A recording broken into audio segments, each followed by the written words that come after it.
Good morning to you. Happy Sunday. You're listening to the Weekend Sports Breakfast here on talkSPORT. My name's Shebahn Aherne alongside former Republic of Ireland striker Tony Cascarino. Good morning. So a busy opening day of Saturday in the EFL. It was a very good one for our Tony Cascarino. His old sides Millwall and Bromley both picking up wins, while Leicester's start to life in League One didn't go quite to plan. They drew at Notts County. We'll get into the best of the action from yesterday and look ahead to two more live games today on the talkSPORT network. North of the border, Celtic's impressive start to the season continues as they thrash Dundee United in the Scottish Cup. But can Rangers finally pick up their first win under Derek McInnes as they take on St Mirren in the Cup this afternoon? We'll speak to ex-Gers player Andy Halliday a little bit later on the programme. Can McInnes really be under pressure on the 16th of August? And it's the traditional curtain raiser today as Arsenal face Manchester City in the Community Shield in Cardiff. Are you on the road for a good day out? Let's be having you. Which of Pep's disciples will claim the spoils, Arteta or Maresca? I'm really excited to start the season, to start with the first trophy as well, and I sense a really good energy around the place. So the internationals are back, and we can't wait to start competing. Building up to all across the show today, should we dedicate 3 o'clock to the EFL on a Saturday? And we'll ask which clubs are the greatest underachievers. We'd like to hear your thoughts as well. 03717 22 3344 on the Weekend Sports Breakfast on talkSPORT. Good morning.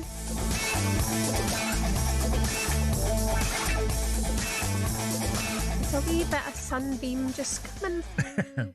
I need to just put you right on something. Go on. Okay. It's not my beloved Bromley. I live in Bromley. My beloved is Gillingham. Okay, as in a Millwall I played for. Their clubs I played for, obviously, and many others. Okay. But you do care about Bromley, of course I do. I know Andy Woodman, the manager, well. Yeah. And I've been to games. So of course I like Bromley, but I've never played not them.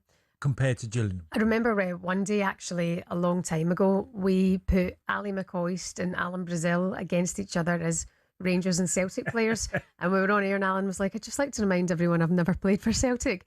And in our head, for some reason, Alan had played for Celtic. He was like, when I was a boy, like when I was like 7 or something. I was going to say when I was about 8. That still counts. That still counts for something. Well, he's a big Celtic fan, Alan, anyway, so that'll do, won't it? All the crew were going, really? Did he not ever play for Celtic? People will believe anything. And that's funny that he was awake enough that day to point it out and go, actually, guys, you're wrong about that. We appreciate his honesty. But yeah, no, you're right. Listen, great day yesterday, wasn't it? I was, yeah. I watched a lot of games. I mean, I was considering going to Charlton. Gillingham were at home, but I didn't have enough time to go down there. And thankfully I didn't, because they got beat quite comfortably at home 3-0. But I was considering Charlton, and then I decided last moment, because I watched Bolton Preston. Yeah. What a good game, by the way. 26,000 at Bolton. Now, I know it's not an actual local derby, but 26,000 at Bolton, fair play to the football club, and I thought they played really well. Yeah. Really good side. Some brilliant results yesterday. And again, what we expect from the Championship every single season is that you're never going to be able to call how this is going to go. We're going to have that discussion on the show. Let's start with the return of the EFL. We brought you all the action, including 3 live commentaries from the Championship here on talkSPORT. The full-time whistle. You can sense the relief in the Top Sheet Community Stadium. Bolton Wanderers 2, Preston North End 1. Portsmouth 1, Queen's Park Rangers 3. A terrible 15 minutes for that Pompey back line. Bristol City 0, Millwall 2. Josh Coburn at the double, and it was so easy. Stoke 1, Swansea 2. They've turned it around here, and Adam Eder has scored with his first touch. Leyton Orient 1, Sheffield Wednesday 2. Jamal Lowe was pulled to the floor after receiving the ball with his back to goal. The referee didn't hesitate. He pointed to the spot. Jamal Lowe himself, he got up, up, he took the penalty, and he sent the goalkeeper the wrong way. Lift off for Bromley in League One. It's Barnsley 0, Bromley 1. And off the bench is Victor Adebayo. Game over. Norwich 0, West Brom 2. Jimmy J. Morgan with the goal. A solo goal cutting in from the left. Charlton 2, Derby 1. Tyrese Campbell with the goal. Ball broke to Campbell, left half of the penalty area, 12 yards out. He smashed it across the keeper into the far corner. We've just got into injury time and it's Middlesbrough 2, Lincoln 1. They've turned this one around and it's Will Lancashire again. Is that Will Langshank? Yeah. Will Langshank, also known as Lancashire. Lancashire, yeah. Another brace for him. And that I caught a lot of that game as well, by the way. Yeah. Really, really good game, and felt for Lincoln. They absolutely defended for their lives. Middlesbrough kept coming, Shebahn kept coming, eventually got their reward. Yeah. I mean, I heard Jamie O'Hara saying yesterday that QPR should go up, will go up to the Premier League. Early leaders after their 3-1 win over Portsmouth. Millwall, as we heard, won impressively 2-0 at Bristol City. Cass, I mean, we've spoken about them 100 times, but Millwall last season were such a force, weren't they? Yeah. Did they look strong again? Amazing away record last season, Millwall. And then they start off this season with a 2-0 victory. And look, Bristol City went down to 10 men, quite harsh. But Colburn, who done really well for long periods last year, and I think Millwall fans will be really hoping he keeps developing, because he was a lad that came from Middlesbrough to Millwall for about £5 million. He got a good number of goals last year. Can he surpass that this year? Because Millwall have got a good side. They'll be hard to beat. Defensively, they give very little away. So a big result for Millwall. Yeah, huge result. Bromley, let's just visit there quickly, because defeating Barnsley 1-0 at Oakwell. Brilliant for a friend of the show, Andy Woodman, who is going to come on with us later. I messaged him late last night, and he said he's going to come on at 8:45, and he'll have a big beaming smile like he always does, especially if they keep winning games. And by the way, I'm going to have a pop at him. He can't take that goal. It's the scrappiest goal ever. It's like 2 mishits, and it ends up in the back of the net. So, but they played well. Seen highlights of the game. They caused Barnsley problems. Goalkeeper from Bromley pulled off 2 or 3 fabulous saves. Sticking with Bromley then, I mean, Leicester, I watched Russell Martin's interview again. Dropping points already. I mean, they go down to League One. You expect Leicester to dominate, but it's a 1-1 draw, with no disrespect to Notts County at all. 1-1 draw works out for them in their opening day. Yeah, it's going to be... Look, this isn't finished. The fire sale, they've had to get rid of certain players, and the club's up for sale.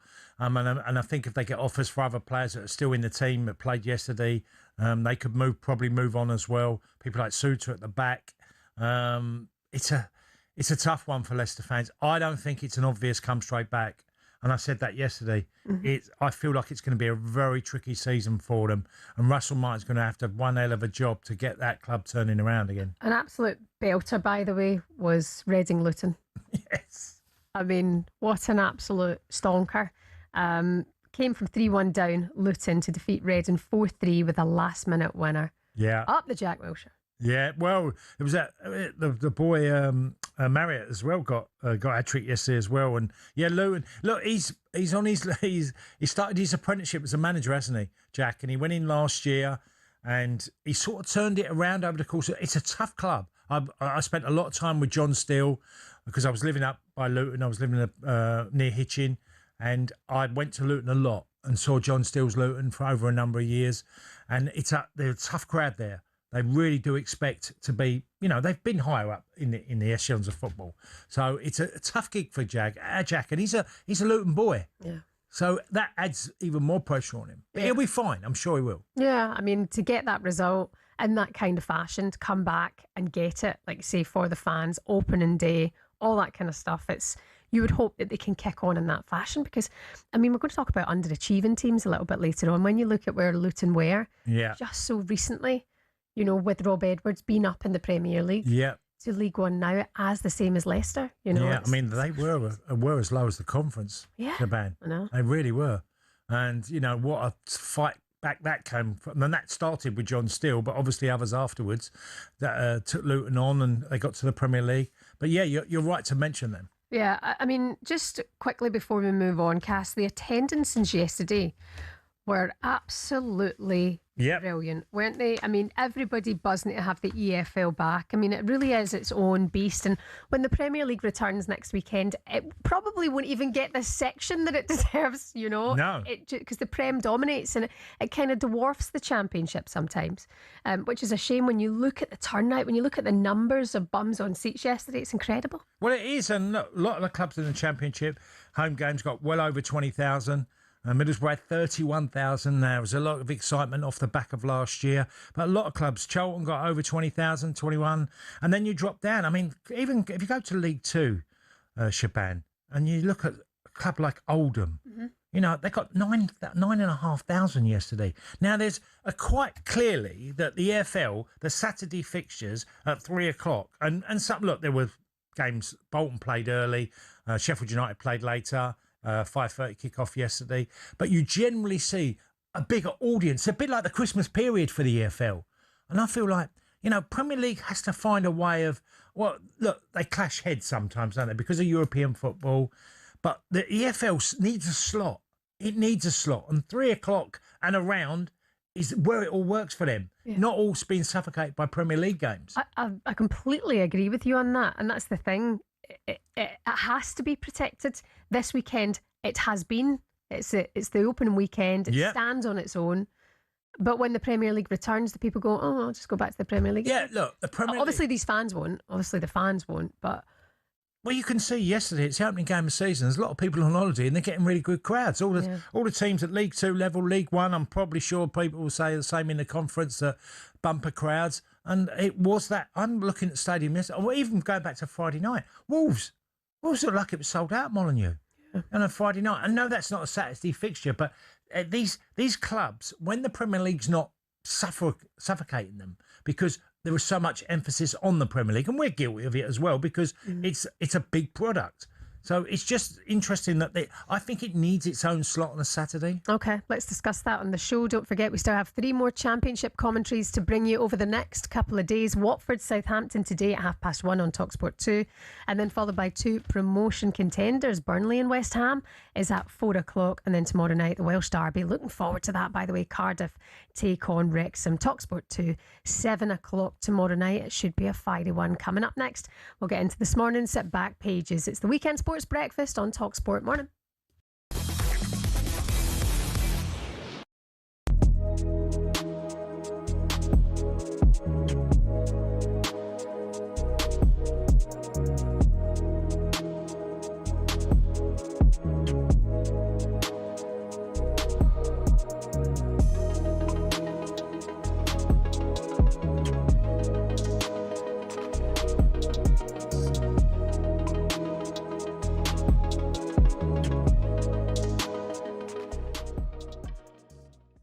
Gabby Bungler joined myself and Drive on Monday. I asked him if he thought Arsenal are to win the league. Yeah, I do, yeah. I think it's done, mate. Do you? Yeah. We think it's over? Yeah, it's over, mate. Really? Yeah. They're that strong, man. They went and brought in Guimaraes as well, mate. Come on. Yeah, I hear you, all right, and I probably don't want to admit it yet. Yeah. We ain't even kicked a ball. I know, They're the only settled football club in the league. Exactly. Right? That's what they've got going for them. What do you make of that? Do you feel like, look, you're an Arsenal fan? They had a great season last season. Yeah.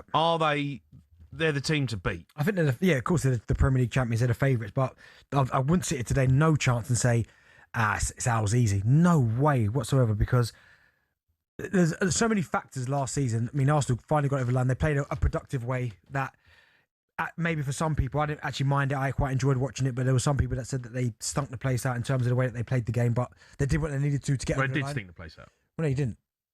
Well, they did. How? Well, they stunk the Premier League out. You can't stink it out and win it. No, you can. Right. No, you can stick it out and finish 4th bottom. Hey, I'll tell you that. You can do that. You did stink it out. No, like, you brought the level of fun down in the Premier League. For a Gooner, it wasn't. Oh, come on. It was turgid, some of the football. Listen, I loved it, right? Did you really? You'd hate to play in that team. No, I wouldn't.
Yeah, I think you have to check this one. I think Cole Douglas sang this song. I think you're right. Cole Douglas. So I remember being at school, because honestly, it's in the 70s. And I remember being at school, and this song was massive, where everybody just sang this song, Kung Fu Fighting. Yeah. We take the kids to Mai Tai on a Wednesday, and when we're in the car going there, we always put this on. Yeah, it's brilliant. Get them. It's not Kung Fu, but you know what I mean. Why are we playing it though? The Karate Kid has given a knockout blow to Rocky and Bend It Like Beckham. It's been crowned Britain's favourite sports film. Has it really? The Karate Kid? I don't think I've ever seen it. No, I've not. You've never seen it? No. Oh, there we go. I've seen clips of it, but I've not watched it. Well, this is a Daily Star stat, so take it with a pinch of salt. The 1984 martial arts classic starring Ralph Macchio and Daniel LaRusso and Pat Morita as well. So yeah, it beat Cool Runnings. That's a good one. Cool Runnings. Yeah, I've seen that. Yeah. That went into second place. I loved Bend It Like Beckham when I was young. Loved that movie. Rocky's also brilliant. Yeah, it's great films. I mean, you know, it's a typical American dream story, isn't it? Yeah. What's your favourite sports film? Oh, cool. Well, I've seen. Could I include documentaries and things like that? Because no, that's a series. Very different. Right. The Rumble in the Jungle and all that was brilliant. Yeah, I mean, I've seen so many of them. I keep thinking of football ones and ones I loved. I loved the one about the Manchester United story. Thought that was a great one. You know, when I can't remember the name of it. And Damned United was brilliant. Have you seen Any Given Sunday? With Al Pacino? Probably, yeah. I think I've seen it. I think I know the one. Looking Through the Glass. Have you all seen Any Given Sunday? I think I've seen that. I'm just trying to remember what is that exactly about. Al Pacino. It's about the Sharks. Oh no, I haven't. Coach. No, I haven't. It's so good. One of the best speeches, like pump you up speeches. Al Pacino. In fact, you should watch that later, Cass. Okay. If any of you haven't seen it. I always get the documentaries and films and, you know, whatever. Yeah, no, documentaries is like following people around. Yeah, I know. Film is... I know what they are, but I mean... actors, yeah. Yeah. There's some great stories out there. You know, there are really some unbelievable stories of success and failure, which is great. Yeah. 81089, you can let us know your thoughts on this as well, by the way. Good morning to Downey. Downey, I don't appreciate your attitude, okay? It's Sunday morning at 6:21 and your tone's a little bit off. He said, can somebody tell Shebahn it's the League Cup, not the Scottish Cup? Calm down, Downey, okay? It makes me laugh because... It's 6:21 on a Sunday morning, Downey! Do you know what makes me laugh, Shebahn, is that you get a message in that you think, oh, come on, it's 6:30, and then you react like really aggressive back at 6:30 or 6:21. It's my point. Don't do it, Downey. You're doing what they're doing. Don't you do it either. Let's look at today's back pages, shall we? Back page of the Sun. Serious towel play is the headline. It's a picture. Oh, there, I just saw that story. Yeah, of Arsenal's Ben White drying off the ball there. They're saying that Mikel Arteta is sweating after the Premier League banned the use of towels to dry footballs this season. That happened in the Championship, didn't it? A couple of seasons ago. No towels to dry. Well, I read yesterday, didn't I? The top 10 in set pieces and long throws and all things like that. Bromley were top. So Andy Woodman, we can ask him later. True. If he's more bothered by the towel coming out for the balls. I mean, to be fair, they can still stick it under their shirt, can't they? Well, they'll probably ban that next, but it's, I'm sure there's always a way. There's always a loophole that a club will find that somehow gets reinvented. Back page of the Daily Mail today, there's focus on Enzo Fernandez. Bobby Manzi saying that Chelsea supporters turned on Enzo Fernandez as the Argentina midfielder made his Stamford Bridge return yesterday. Obviously, very strongly linked to Manchester City, but booed yesterday in front of his own fans. I'm not surprised by that. No, he's going to have to take it on the chin and see where it leads. I mean, I'm not convinced that he'll still be a Chelsea player by the end of the window. Mm-hmm. I think that's up in the air. It's a coin flip whether that will happen. But he's done things. I mean, he was the one that had a go at Chelsea Football Club for Maresca leaving. Remember, going back to last Christmas, he pointed out he didn't think that was right. The club had made a big mistake. So there we go. And talking to Maresca, what about this for a story? Expect City to struggle with life after Pep under Maresca. Think again. That's by Alison Rudd in the Times. Mm-hmm. And this, I have an issue with this, and I agree with Alison on this one. Now, Manchester United, when they lost Fergie and David Moyes came in, it was a completely different scenario than Pep leaving. Sir Alex left an ageing team that were champions, okay? They were champions, but they were an ageing team, and there was a lot of work to be done for the next manager. City are not that. Maresca's oldest forwards, his oldest forward's 26. So Haaland's 26, Semenya's 26, and Doku's 24. They have not got an age issue. Their club is still built to be successful. And with the players they're bringing in, they've let John Stones go because of obviously age and he's moved on. And Bernardo Silva's moved on. You might see Rodri, which is okay, he's only 30, so he could still play a big part and a very important player. But Man City are not even in the same conversation as what happened at Old Trafford. And this is what sort of Alison has alluded to. And I absolutely... And there's always someone that breaks the mould, you know, with the idea of, don't go back, never go back and things like that. There's always someone you could always bring up and say, well, they went back and they done really well. Yeah. It's a bit, why is it set up for Man City or Maresca to fail? It's not. He's got a great club who have got incredible finance with an amazing group of players. Mm-hmm. They're set up to win. Now, whether he achieves that is another thing. Well, this is it. I guess then the pressure is on him entirely, because it's not like they've got an aging squad.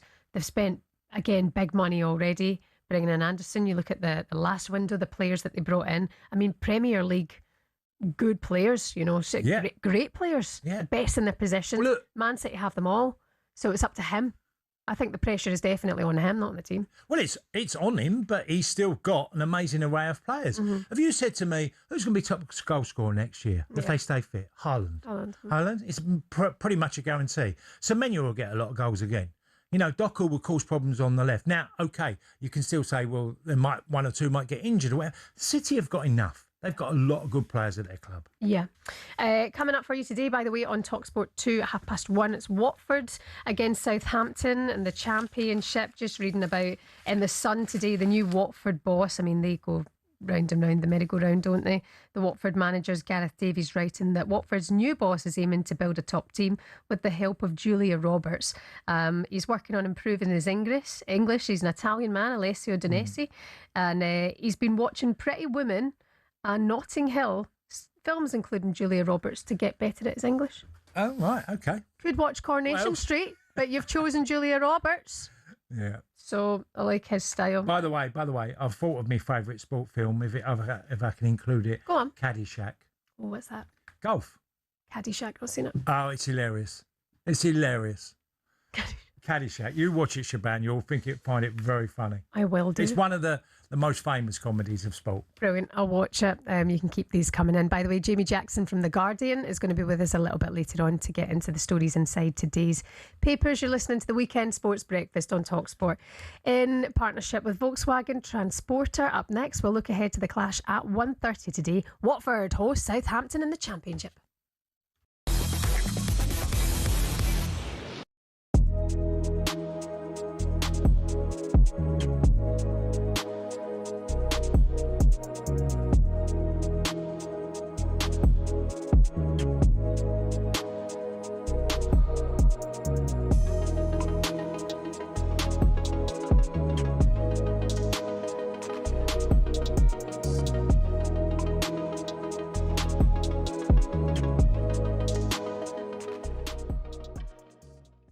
The way he was bullying Pacho, he was terrorising that defence. Did he miss chances? Yes, he did. Players at 25 will miss chances, never mind 17. He's going to learn a lot. I don't think he can start saying now he's the next striker after Harry Kane. But you know what you need to do now, Jeff? If I'm the FA, I am fast-tracking him because Luxembourg, no, he's not going to choose Luxembourg, but Cameroon, parents are from Cameroon. They'll be looking at him right now saying, we want to get him in the squad for the Cameroon. get him playing a competitive qualifier so that he can't play for England. So maybe fast track him. He's made it pretty clear that he wants to play for England, hasn't he? Yeah, but you never know, do you? There's so many players. I was in that position where I could have played for Scotland, Nigeria, through my parents. His parents are Cameroonian. So if I'm the England setup now, he's been called up to under-17s for friendlies this month. Yeah. I'm fast-tracking him even into the 21s. Not straight away now, Jeff, but let's see how he does over the next 2 or 3 months. He won't surprise me if he gets fast-tracked.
Morning to you. How's it going? You're listening to the Weekend Sports Breakfast here on talkSPORT. Let's see, you're just happy, feeling in good spirits. Love the EFL yesterday. Some brilliant results, some shocks along the way, but just great to have live football back.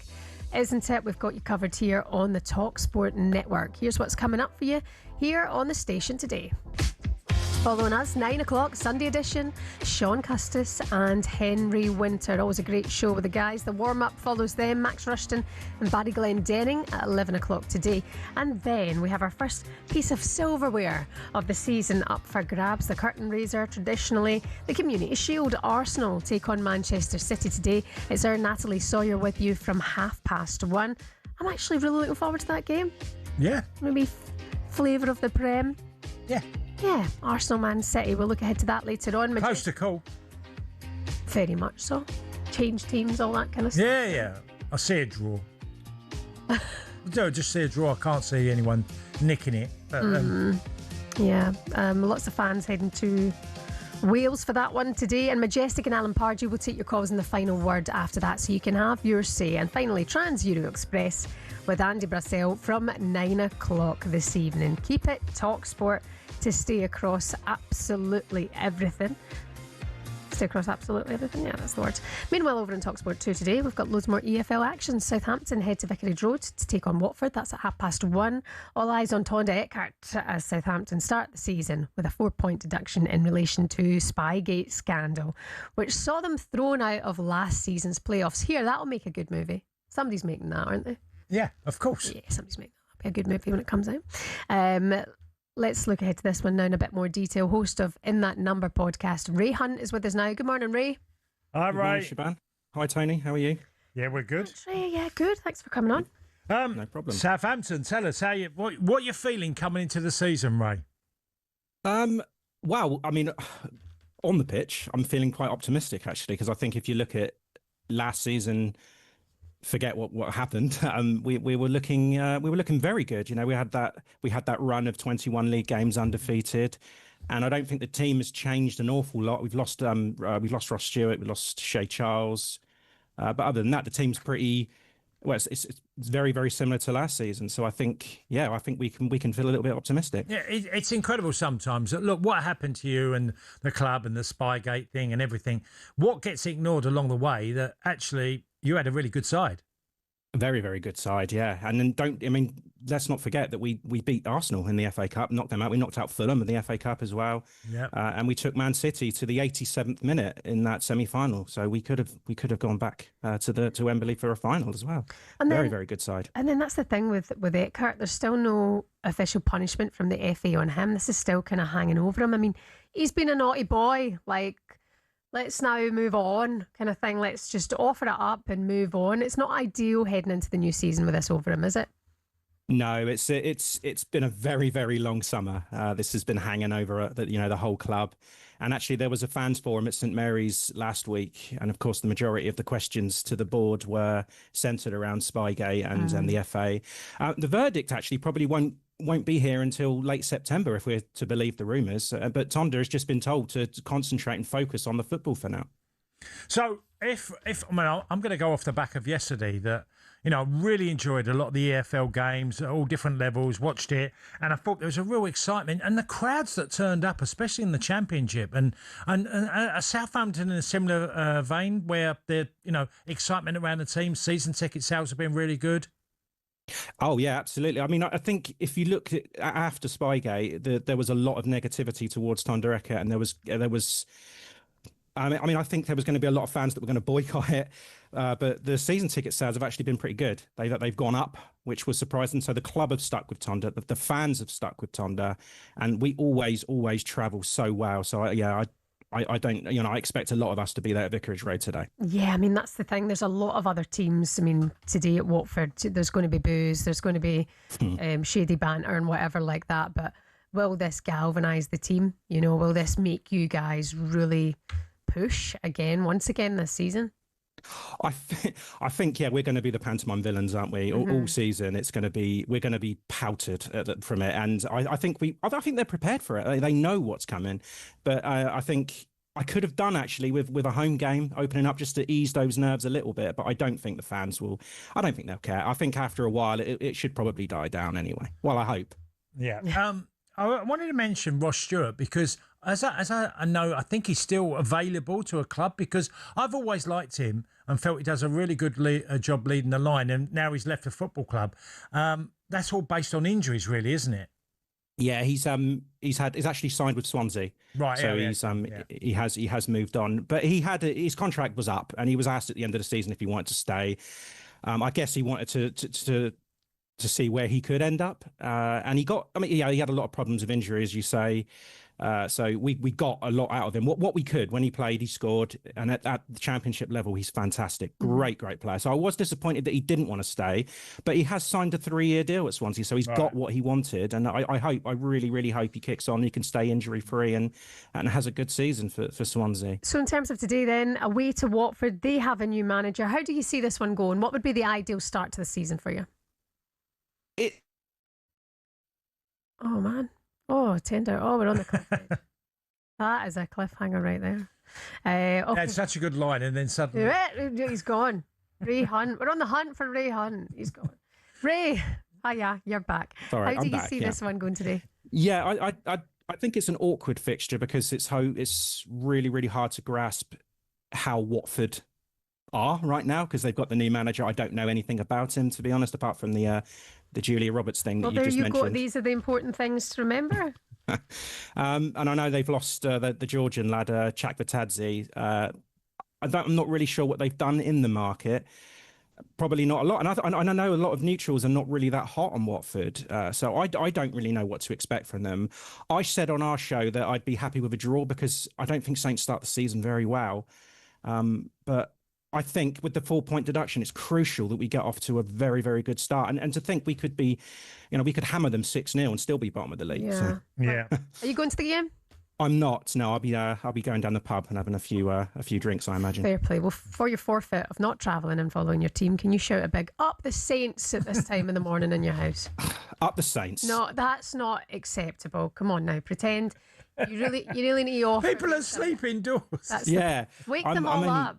I've got my children upstairs asleep, so I don't can't wake the them. kids. That's acceptable. Then up the Saints. Ray Hunt, have a good day. Thank you. Cheers. Thank you very much. Southampton fan from the In That Number podcast, Ray Hunt there. Did you forget the time? No, I thought it was funny because it would annoy everyone. Yeah. But if you wake the kids, it's not worth it. Well, no, then you got to put up with the kids running around way earlier. At 6:40. Yeah. I'm not okay with that. Cass, you raised a good point earlier on in the show. You said how successful, obviously, this opening weekend has been in the EFL. Should we dedicate 3 o'clock on a Saturday for only EFL fixtures? Next week, the Premier League will return. And at 3 o'clock on a Saturday, it's going to be littered with Premier League fixtures. And then the EFL doesn't get really the focus that it's gotten today. Yeah, well, look, football's become very complicated. As in, if you're a Premier League team and you make Europe, you can be playing Thursday nights, you can be playing Wednesday nights, you can be playing Tuesday nights. And this is the sort of a merry-go-round of fixtures for the Premier League. And then we get the Premier League game at 12:30 on a Saturday, and then you get the 5:30, and you can have the 8 o'clock Saturday, then you got the Sunday. So the Premier League is really sometimes suffocating for me, the EFL. Now, how does that work? Now, should Saturday, 3 o'clock, be just for the EFL games? Now, you could still have EFL games at 12:30, and have a Premier League 12:30. But does it really need Premier League games at 3 o'clock? Because if you look yesterday, and across the board, the numbers are up for EFL teams. Now, I know that the EFL or the Premier League are not going to care too much about the EFL, but there's some sort of middle ground there where you just feel, this was a big weekend for the EFL. Because it was standalone. Standalone, the spotlight. a lot of focus on it. And I'm looking and I'm thinking, and obviously I started at this level, and it feels like the Saturday afternoon should be nearly all about the EFL. Yeah, that's the thing. Saturday afternoon, do we then make more fixtures? And the potentially Premier League have the rest. 4:30. Yeah. Saturday evening time. And keep that 3 o'clock window strictly for EFL. Well, I just feel 12:30, 3 o'clock. I mean, we've nearly gone there anyway because so many Premier League teams don't play at 3 o'clock on Saturday now. It's becoming still loads though. Yeah, well, there can be certain weekends. Yeah. If there's no European football, then you get a lot of games on the Saturday. But I just feel like the Premier League's not going to suffer. Do you think it will though? In terms of if they're having to rearrange all these fixtures, you look at the amount of teams in the Premier League in European football. All of the cup games that have already had to be moved from ties of late. Everything's been moved around already. There's always a reshuffle. Yeah. That actually Saturday is your prime time to make sure that football flourishes no matter what the division. Yeah, of course. Well, it's nostalgic for a lot of people. And I honestly feel that sometimes that there's just too many games in the Premier League that just hurt the EFL. And yes, they can rearrange them. And I'm not saying they can't play on a Saturday, like 12:30, 5:30, 8 o'clock. So there's free time slots on a Saturday that the Premier League could have. And depending on European games, you might have to go in. You're always going to go into the Sunday anyway. But the 3 o'clock, does there need to be a Premier League game at 3 o'clock? I mean, I could work my way around it. Yeah, I mean, I think a lot of people could work their way around it. Yeah, especially on a Saturday, because the EFL yesterday, quite clearly, and I know they have some different time slots as well, but they really do get bigger numbers. Yeah. It's like a Christmas period for them. Like even League Two, you saw the numbers that they brought in yesterday at some of the grounds. Yeah. Making sure that is protected for them and making sure that they get the best turnout that they can. York City, 8,000, okay, against Bristol Rovers. Oldham, 9,000, 9,500 watching them. You've got Grimsby, 7,500. You know, they're all bumper crowds for these teams in the League Two. You know, so it can work. It can work by just leaving them. I think they need a bit of a slot. You know, just that slot of 3 o'clock. Yeah. It doesn't mean every game has to be 3 o'clock. Mm-hmm. You could still have EFL games earlier and a bit later, but generally 3 o'clock is EFL games. Already, we're looking at the Premier League, and a lot of people are calling that it's going to be Arsenal. Arsenal too strong for anybody else. Okay, Cundy's saying that Chelsea could be in there with a shout as well. But when you look at the EFL leagues, when you look at Championship, League One, League Two, nobody's got a clue. You just can't. You can't call it. It goes down as the better league then that way, because there's no VAR. Well, there's way more jeopardy. None of that. It's way more jeopardy, unpredictability, all of that stuff. And then you look at the turnout yesterday. People love it. They absolutely love VAR. it. So you like the idea of just keeping that sacred for them. Protect. Yeah, I do feel like there needs to be a bit of protection around the EFL. I know that TV and radio and whatever of all of us will, you know, say, well, this is how it is and it suits the Premier League. The Premier League's so powerful. Yeah. But you're right, mentioning that about being unpredictable. If anyone can seriously say they know the absolute winner of the Championship, you know, as a starting base, it's a real tough one. West Ham will find it hard. I don't see anyone, you know, completely running away with it. I don't see that. No. I think there's too much competitiveness in that league. I'd say it's the Championship is looking like sometimes it can be the best league in the country because of that. And that's what it's about. It's the entertainment factor, isn't it? We don't know what's going to happen.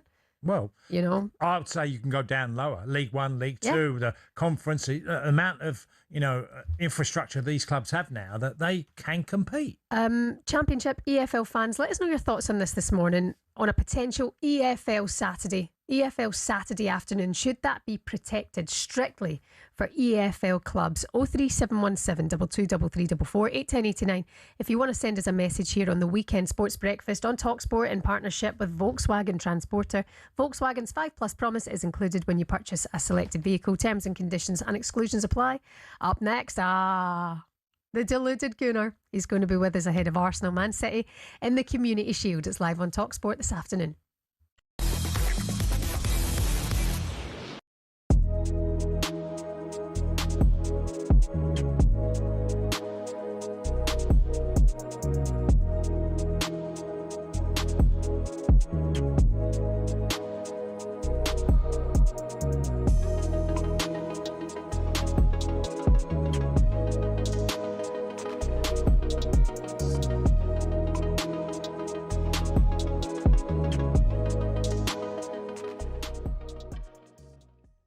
talkSPORT's Matt Scott, the guy who just heard doing the news there, talking absolute guff because he rattled some cages this morning on breakfast. He listed off the top 10 biggest clubs in the UK. He said Chelsea cheated their way to success, can't be in the top 10, and Spurs have never won a Champions League. So, and he's put them, he's not even in the top 10. They finished 17th for like 2 seasons in a row. I think he needs to remember that Nottingham Forest ain't been in the Premier League for about 15 seasons. So, anyway, Rory, we've asked you to do your top 10. What did you make just on Matt Scott's Chelsea not being in the top 10? Yeah, I mean, look, before we get into this, I think it's important that I just establish something very clearly. Matt Scott is my friend. Yeah. He's somebody who I rate incredibly highly. I think he's got a huge future, and I like him.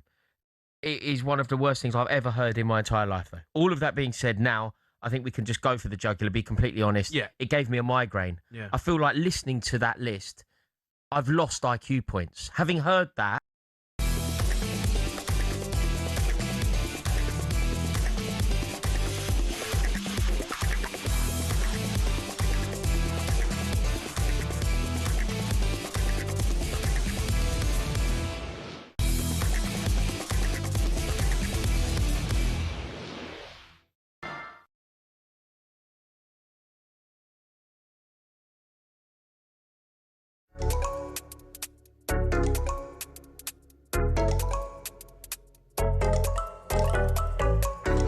Good morning, Weekend Sports Breakfast here on talkSPORT. It's Shebahn Aherne and former Chelsea striker Tony Cascarino. What's your thoughts on an EFL Saturday afternoon? Strictly protected for clubs and the champ. Yeah. League One, League Two. Yeah, I like it. I'd love the slot to stay more firm. And I tell you what, fans, tell us your experience of yesterday. You know, you're in an EFL game. that you experience, and tell us if you because I could imagine from only what I witnessed seeing a lot of games yesterday, watching on the box. I thought it was great. Yeah. Great stuff. 03717223344 81089. Give us your thoughts on that. Some of your headlines you're waking up to this morning. Amy Hunt's quest for 4 gold medals at the 2026 European Athletics Championships has moved ever closer. She played her part in Britain romping to glory in the women's 4x100 metre relay by over a second. She's absolutely on fire. On fire. Scott Scheffler will take a 2-shot lead into the final round of the FedEx St. Jude's Championship in Memphis as he looks to complete his first win since January. That feels weird to say, doesn't it? Yeah. Scotty's first win since January. And in other news, Manchester United have collapsed a 4-2 defeat to Ruben Amorim's AC Milan. Life comes at you fast. Goals from Harry Maguire and Patrick Dorgu were wiped out as Milan came from behind it to win in that friendly in Poland.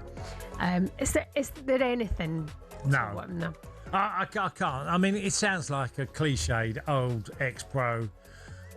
How can you take into consideration a build up to a Premier League game for next week, a friendly? You can't. I think it gives you that hope, doesn't it? If your team have done well in pre-season, it's the hope that you can carry that on, but it's just, you can't measure it. That managers say to you before the game, don't make any daft challenges. You might get injured. Of course you want to be commitment, you want to see desire in there and everything, but don't do anything daft in the game and get yourself injured. Yeah. So I can never take it that serious, the results. Obviously you can be impressed by what you witness. If you're Chelsea fans, you're watching pre-season, you'd be like, this is where Jason Cundy's coming from. He's really excited because he's looking like really loving it. What he's seeing at Chelsea with Pedro up front, then you've got Morgan Rogers coming on the left, you've got Cole Palmer on the right. That's exciting. But that's, again, these are friendly results. Yeah. They don't mean anything. No, they don't. I don't know if you've seen the clips and the pictures. Well, have you ever seen a group of players do a lap of honour over winning a friendly? No. Exactly. I agree. I agree. It doesn't stand for anything. But the difference in Ruben Amorim is incredible. It looks like he's taking 10 years off his life going to AC Milan, and obviously it's a tough job there as well. Yeah. But he was in the papers yesterday, having spoken to the press about everything he'd learned from his last job at Manchester United and how he's grown from that. And it would make you think, well, I hope he's not going to be as stubborn this time around, because he was incredibly stubborn. This is the way I'm doing it. I'm not going to change it. Get on board or get out of my face, that kind of stuff. But you saw him interacting with Manchester United's press yesterday, away in AC Milan, having the crack with them. I bet it's a bit more boring now that I'm not doing the press conferences, making fun of himself and stuff like that. So good to see him in a good place. Yeah, and I've always said that managers will fail. It'll be part of your CV, most definitely. And if you fail, you learn. So you don't lose, you learn. Well, yeah, you've got to learn. Everything you do, you cannot get everything right. Even the greatest don't get everything right. And it's hard to get it right in Manchester United, that's for sure. Let's keep it talkSPORT today, because we're looking ahead to a big day in the Community Shield. Arsenal meet Manchester City for Maresca's first competitive game in charge today. It's in Cardiff. Maresca has revealed that part of his intention this season is to close the gap on Arteta's Arsenal. A new season, a fresh start, but the same old intense rivalry renewed with more silverware at stake. Arsenal receive the Premier League trophy. Martin Odegaard steps towards his teammates, throws back his head and lifts the trophy aloft. It's a brilliant opportunity, I think, for Arsenal this year. I really do, mate. So by adding statement signings, I just think it adds to the power of your group, because everyone thinks, right, we need to go again. Manchester City being the FA Cup winners of 2026, and the ticker tape explodes into the Wembley sky. Enzo was there when we won the treble, so Enzo's a big part of that. Now he's come back to Manchester City, and you can see that the players that they're signing and the players that they've managed to keep, it's still Manchester City. So how's this one going to go today then? It's at the Cardiff Stadium today, the Community Shield, Arsenal Man City, live on talkSPORT at 3 o'clock to look ahead to it from the Arsenal perspective. We've got CJ, the deluded Gooner, with us now. Good morning, CJ. Good morning, guys. Good morning, guys. You all right? Good. Yeah. You going today, CJ? Yeah, I am. Shortly after this, I'll be making the trip to Wales, man, where we're going to win this. You signed up for it. You got to be up for it. It's the curtain raiser. CJ, you've been on a number of times, and I've never heard you say anything negative about Arsenal in any shape or form. So your optimism has to be applauded. I appreciate it, and I've got every reason to be optimistic. We want the Premier League, you know, like you bring it on. Yeah, that's the way to look at it. I mean, do you care about this game and winning this game? Because I think it sets the tone, doesn't it, for both teams who are both definitely in contention to look to challenge for the Premier League, Arsenal to try and retain it. So do you look at this game and go, it's important for you guys to win, or is it just important to see fitness and Mikel Arteta suss out what he's got in front of him?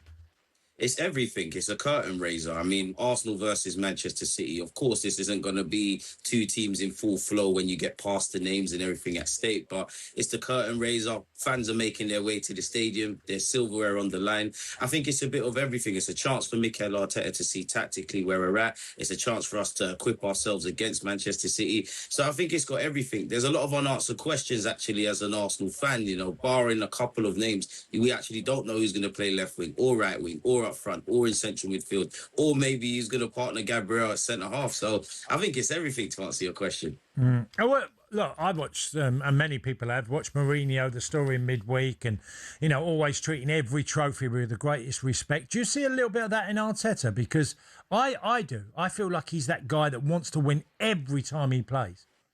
I mean, I think you're right. I mean, naturally, you want to win everything. And as you know, being a former player, it comes from the manager, you go, if it makes sense. Like, we won the Premier League and, you know, we're living a fairy tale and things, but that was last season. Now we need to set the tone. We can't have complacency and start to think it's a glorified charity game and things of that ilk, because that things like that slip into the season when the real business gets going. So I think you set the tone from the manager. I think the manager would want to beat his under-12s if he could. So I think he'll bang on the money. He's under 12s. Listen, your manager was in the headlines yesterday. He's looking to sign a new contract and remain at the Emirates. What do you expect from him this season? He's under pressure already and the ball's not been kicked. I mean, you're always going to be under pressure managing Arsenal Football Club, especially when you won the Premier League. It's one thing winning it, it's another thing can we retain it. I'm happy he gets a new contract. He's the only manager that's won the Premier League, currently in the league of all the managers. And who else are we going to get, really and truly? Like, we finally got over the line. We finally got that monkey off our back. So let's enjoy next season. Let's see if we can retain this Premier League. Let's see if we can go one better in the Champions League. And we need Mikel Arteta at the forefront of that. CJ, there's a headline, serious towel play, and it's Arteta says ban will harm set-piece kings. Now, are the set-piece kings going to... Because obviously it's talking about towels being not allowed by giving to the ball, you know, the ball boy, giving the towel, and then drying the ball, and then taking the throw-in. So, and Arsenal were really, really good at that, alongside, I'd say, Brentford as well.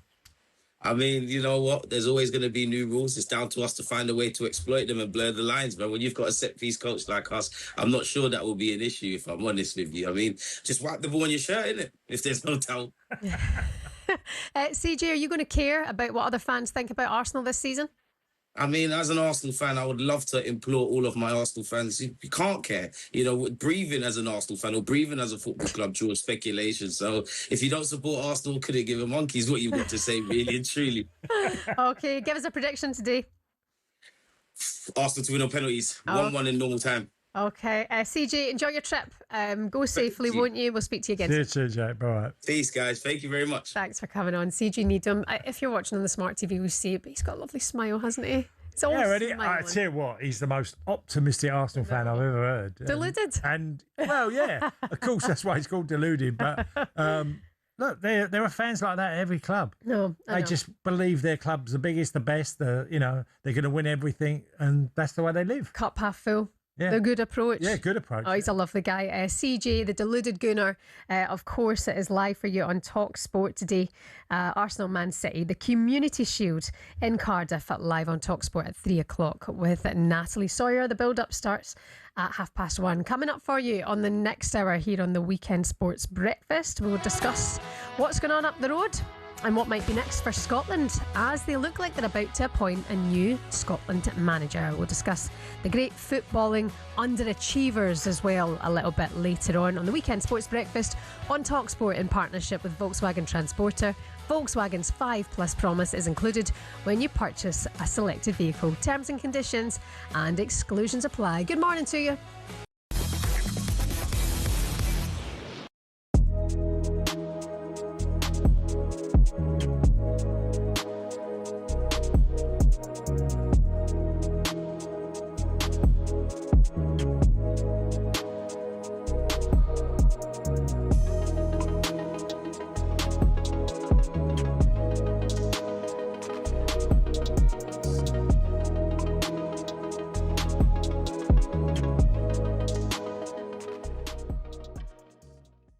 There's a bit of housery about it, and since Cucurella's gone, I kind of like that housery. Oh no, I think it's a great quality. I think if you're talking about a footballer, strictly on the pitch here, and you use words like, oh, he's snide, he's snarling, he's aggressive. These are good words to use about a footballer. I want players to be like that. I think Chelsea have been a little bit too nice over recent years, and I think having somebody that is a little bit more on the front foot is a good thing. Enzo Fernandez, we've seen it. Like when he scored that goal against Paris Saint-Germain, he's running off towards their ultras, showing them the Club World Cup badge. Whenever we play Manchester United, he's got Mason Mount round the throat. Like he understands what Mason Mount's relationship with Chelsea fans is, and he leans into that. There are qualities to Enzo Fernandez, no doubt, but I'd 100% want him out of the club and 100% take the money. Okay, Sean? I totally agree. I do like him as a footballer, but his heart's not in it. And from the minute he started to tout himself around in terms of I want to play for Madrid, you know what? Guess what? Go. The player I want to see fit is Lavia.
morning, 7 o'clock, just gone. Sunday morning, 16th of August. You're listening to the Weekend Sports Breakfast here on talkSPORT. It really was a brilliant day yesterday. We're celebrating the EFL and the Championship. Some great games yesterday. The attendances were unbelievable as well. Cass and I having that discussion whether it should be protected. Saturday afternoon EFL only. Yeah, and it was a roaring success yesterday. Summer's day, yeah, weather was glorious, people on holiday, but the attendances didn't suffer at all. No, not at all. Actually, they were exceptional yesterday, and it's just one of those. It's everywhere you look in the EFL that it's just stacked with unpredictability and jeopardy and no VAR. It's just got that different feel. It's that kind of raw football that you don't get in the Premier League, and when the Premier League comes back it completely dominates, and then the Championship and EFL can be dwarfed on a Saturday.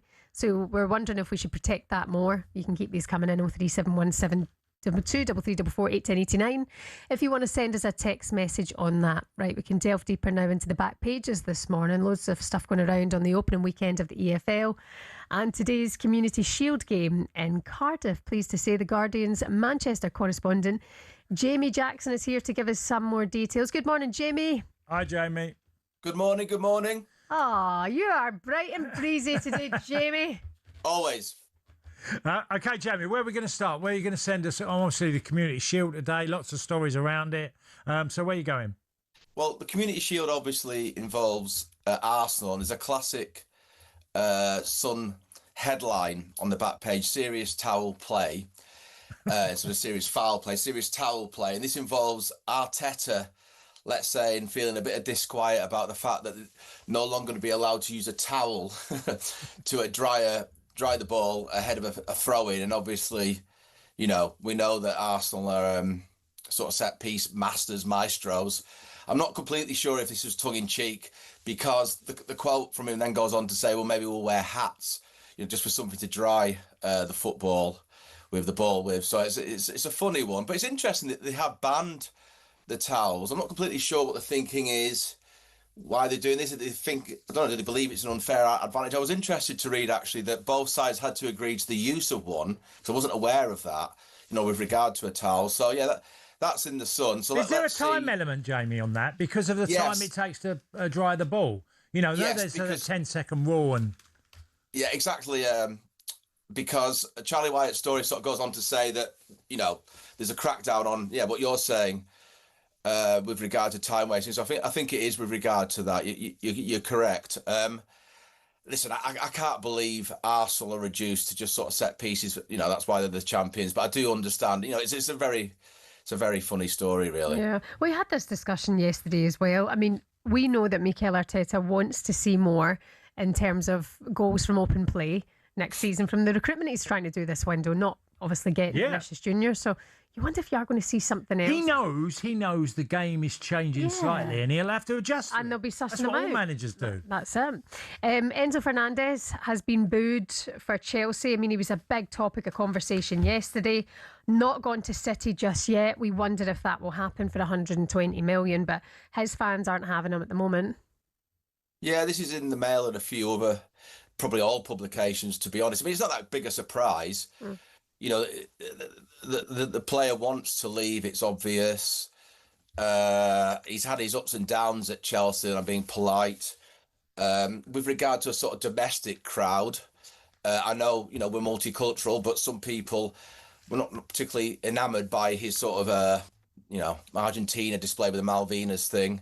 That's up to him. He's allowed his point of view, etc., etc. But yeah, I obviously cover City, and this is an interesting one because of the deadline, this Friday 5 p.m. deadline that's just gone. I mean, my view of this is, you know, I obviously know Manchester City pretty well. They will not be, you know, not pushed into a decision, but they will do things at their own pace. I get Chelsea have a right to do this, but are you really telling me or anyone, including the player and club being Chelsea, that if City come in, which I think they will do with a bid, either later today or Monday, you know, that is approaching what they're after, or an initial bid, Chelsea are going to turn around and say, no, actually, we want to keep a player who actually doesn't want to be here. But yeah, he was booed when he came on as a sub in the friendly. And as I say, I'm not particularly surprised about that. But then if you flip it round, if he does stay, where does that booing go? I suppose it sort of fizzles out after a bit, like sort of a lot of these kind of incidents do, or these sort of happenings. Yeah. But it's sort of part of the vibrancy of the game. It's good theatre, etc., etc. I mean, he is a human being after all. He's allowed to do what he wants, I suppose. Yeah. It's his career.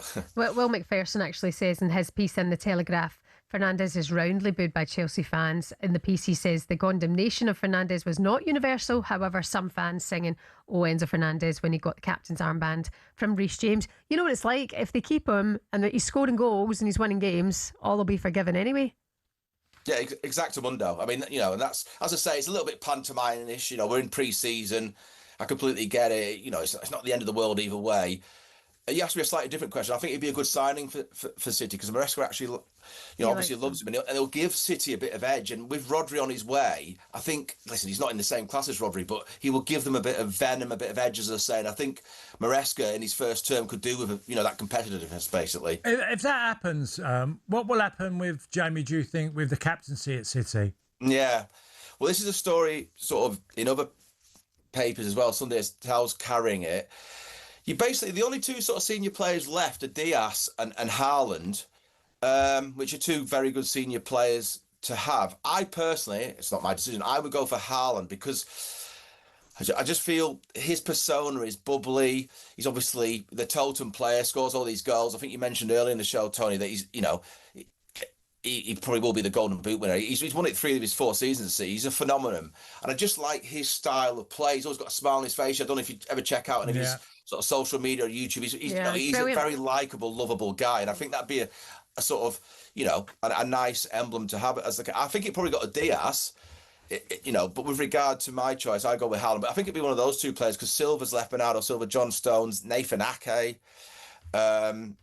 So they've lost a lot of these sort of treble winners, actually, who started the final of the Champions League when they sealed it against Inter. So, yeah, I think it'll probably be Diaz, but it's a toss-up between those two players. The only thing I'd say to that, Jamie, is Maresca has said himself that he doesn't like giving the armband to Haaland or a player like Haaland that scores goals because they celebrate. And he likes to talk to the captain when that celebration's happening. Yeah, no, I saw that. That's kind of why I'm thinking he will go for Diaz. I mean, I have to say, I don't know. You could always talk to the vice captain if you really don't want to, if it is the striker. But yeah, I think you are right. I saw that. It's a big hint. And listen, Diaz was, I think in his opening season at City, he was certainly one of the Football of the Year, won one of those awards. He's a heck of a player. His pace is a bit suspect, as we've documented over the years. But, he very, very good choice. Yeah. And Jamie, just Manchester correspondent. We can't read into pre-season, but Manchester United beaten by Ruben Amorim's AC Milan yesterday. You'll have seen all the clips of him kind of mingling with the Man United press. He seems like a different guy, completely different personality, doesn't he? Yeah, I mean, he was always bouncy in press conferences. Obviously, I sat through all of them. It was quite funny. I mean, this is why I love sort of football and sport. Ruben Amorim sort of walks out, he's sacked from United in kind of, because of he's left the club in chaos, and then he puts one over his successor, Michael Carrick. 4-2 defeat, not great, but it is only pre-season. But yeah, I saw the interaction with some of my colleagues sort of saying that press conferences are, quote, sort of more boring now. I'm not going to agree with him because I'd be rude towards Michael Carrick, but let's put it this way. Ruben Amorim is certainly a colourful performer who we all sort of had good interaction with. And yeah, I mean, it's a shame it didn't work for him at United. But as you sort of said earlier, he was too stubborn. Kobbie Mainoo, the example of him alone was absolutely, I'm going to use this word, ridiculous that he could not give him a start in the Premier League last season. I mean, especially when results were going south. But yeah, he does look like a sort of newish man. But I would also suggest that you walk away from United with, let's say, a generous payoff. And then you walk into a great job in Italy. Life is good, and he deserves it. He's a very smart sort of football man. Yeah, the payoffs and many managers that have had them, elite ones, they never seem too overly bothered, do they? And they don't say too much because most of them have to, NDAs. Yeah, the NDA that allows them to keep their money without hurting the club. Yeah. By the way, a quick one for you, Jamie. For the first time in 40 years, none of the big 5 managers, Sir Alex, Arsene Wenger, Jose Mourinho, Jurgen Klopp or Pep Guardiola, will be in charge of a club in at all. Actually, none of them are working at the moment. No, Jose's, of course, at Real Madrid. Bit of a changing in the guard at the moment. Yeah, I mean, this is Jonathan Wilson, obviously my colleague at The Guardian, writing this. I'm like, obviously, once he points it out, of course I understand or I realise it's true, but it's interesting. I hadn't thought about this. And you are correct. It is a bit of a change of the guard. It just goes to show how those sort of 5 gentlemen, those managers, have dominated the Premier League. And Arteta's now obviously the longest serving sort of manager at Arsenal. Was it 7 years now? Yeah. You've got people like Irola at Liverpool sort of coming through. And this is, again, this is why I think we all love sport and football. You love to see the sort of next generation, whether it's players or, managers emerging and, make it sort of freshening up, making a new era. So let's see what happens this season. I think, Arsenal have got to be favourites, especially for how they strengthened, again, how you were talking about earlier in the show. Jamie? I was going to just add, when you say that Keith Andrews is the 9th longest serving manager in the Premier League, that tells you where you are, because he's only done a year. Yeah, exactly. And sometimes you get a sort of slew of managers losing their jobs within the sort of first 1 or 2 months of the season. Obviously, I hope that doesn't happen. But, that does say it all, Tony. Yeah. And so, the Community Shield this afternoon in Cardiff will be an interesting sort of showdown. Again, not a massive marker. Apparently, no team has won the Premier League that has won the Community Shield since 2018. So it's like 7 years ago. But, it'll be an interesting watch. It will be. Lovely stuff. Jamie, thank you very much for your time this morning. Enjoy your day. Cheers, Jamie. The Guardian's Manchester football correspondent Jamie Jackson going through today's back pages of the papers. Coming up for you at 1:30 today, Watford Southampton in the Championship. That's over on talkSPORT 2. And then 3 o'clock, Arsenal Man City live here on talkSPORT with the Community Shield. Which way will that one go? You're listening to the Weekend Sports Breakfast on talkSPORT in partnership with Volkswagen Transporter. Volkswagen's 5+ promise is included when you purchase a selected vehicle. Terms and conditions and exclusions apply. Coming up next, we'll discuss football's great underachievers. Does your club make the list? Find out next.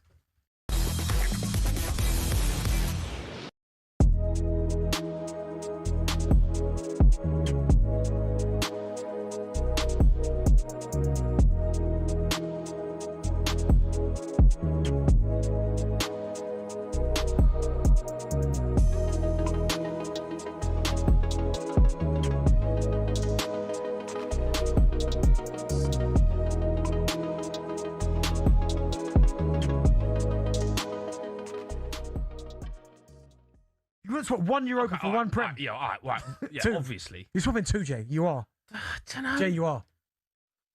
Maybe 2. Don't know, though. Like, them nights as a final, you've been in cup finals. Them nights, you never give them Jay, up. I've been 2. And do you know what? I don't want to bring it up, yeah? You cost me one of them. What do you mean I cost you one of them? You missed the pen.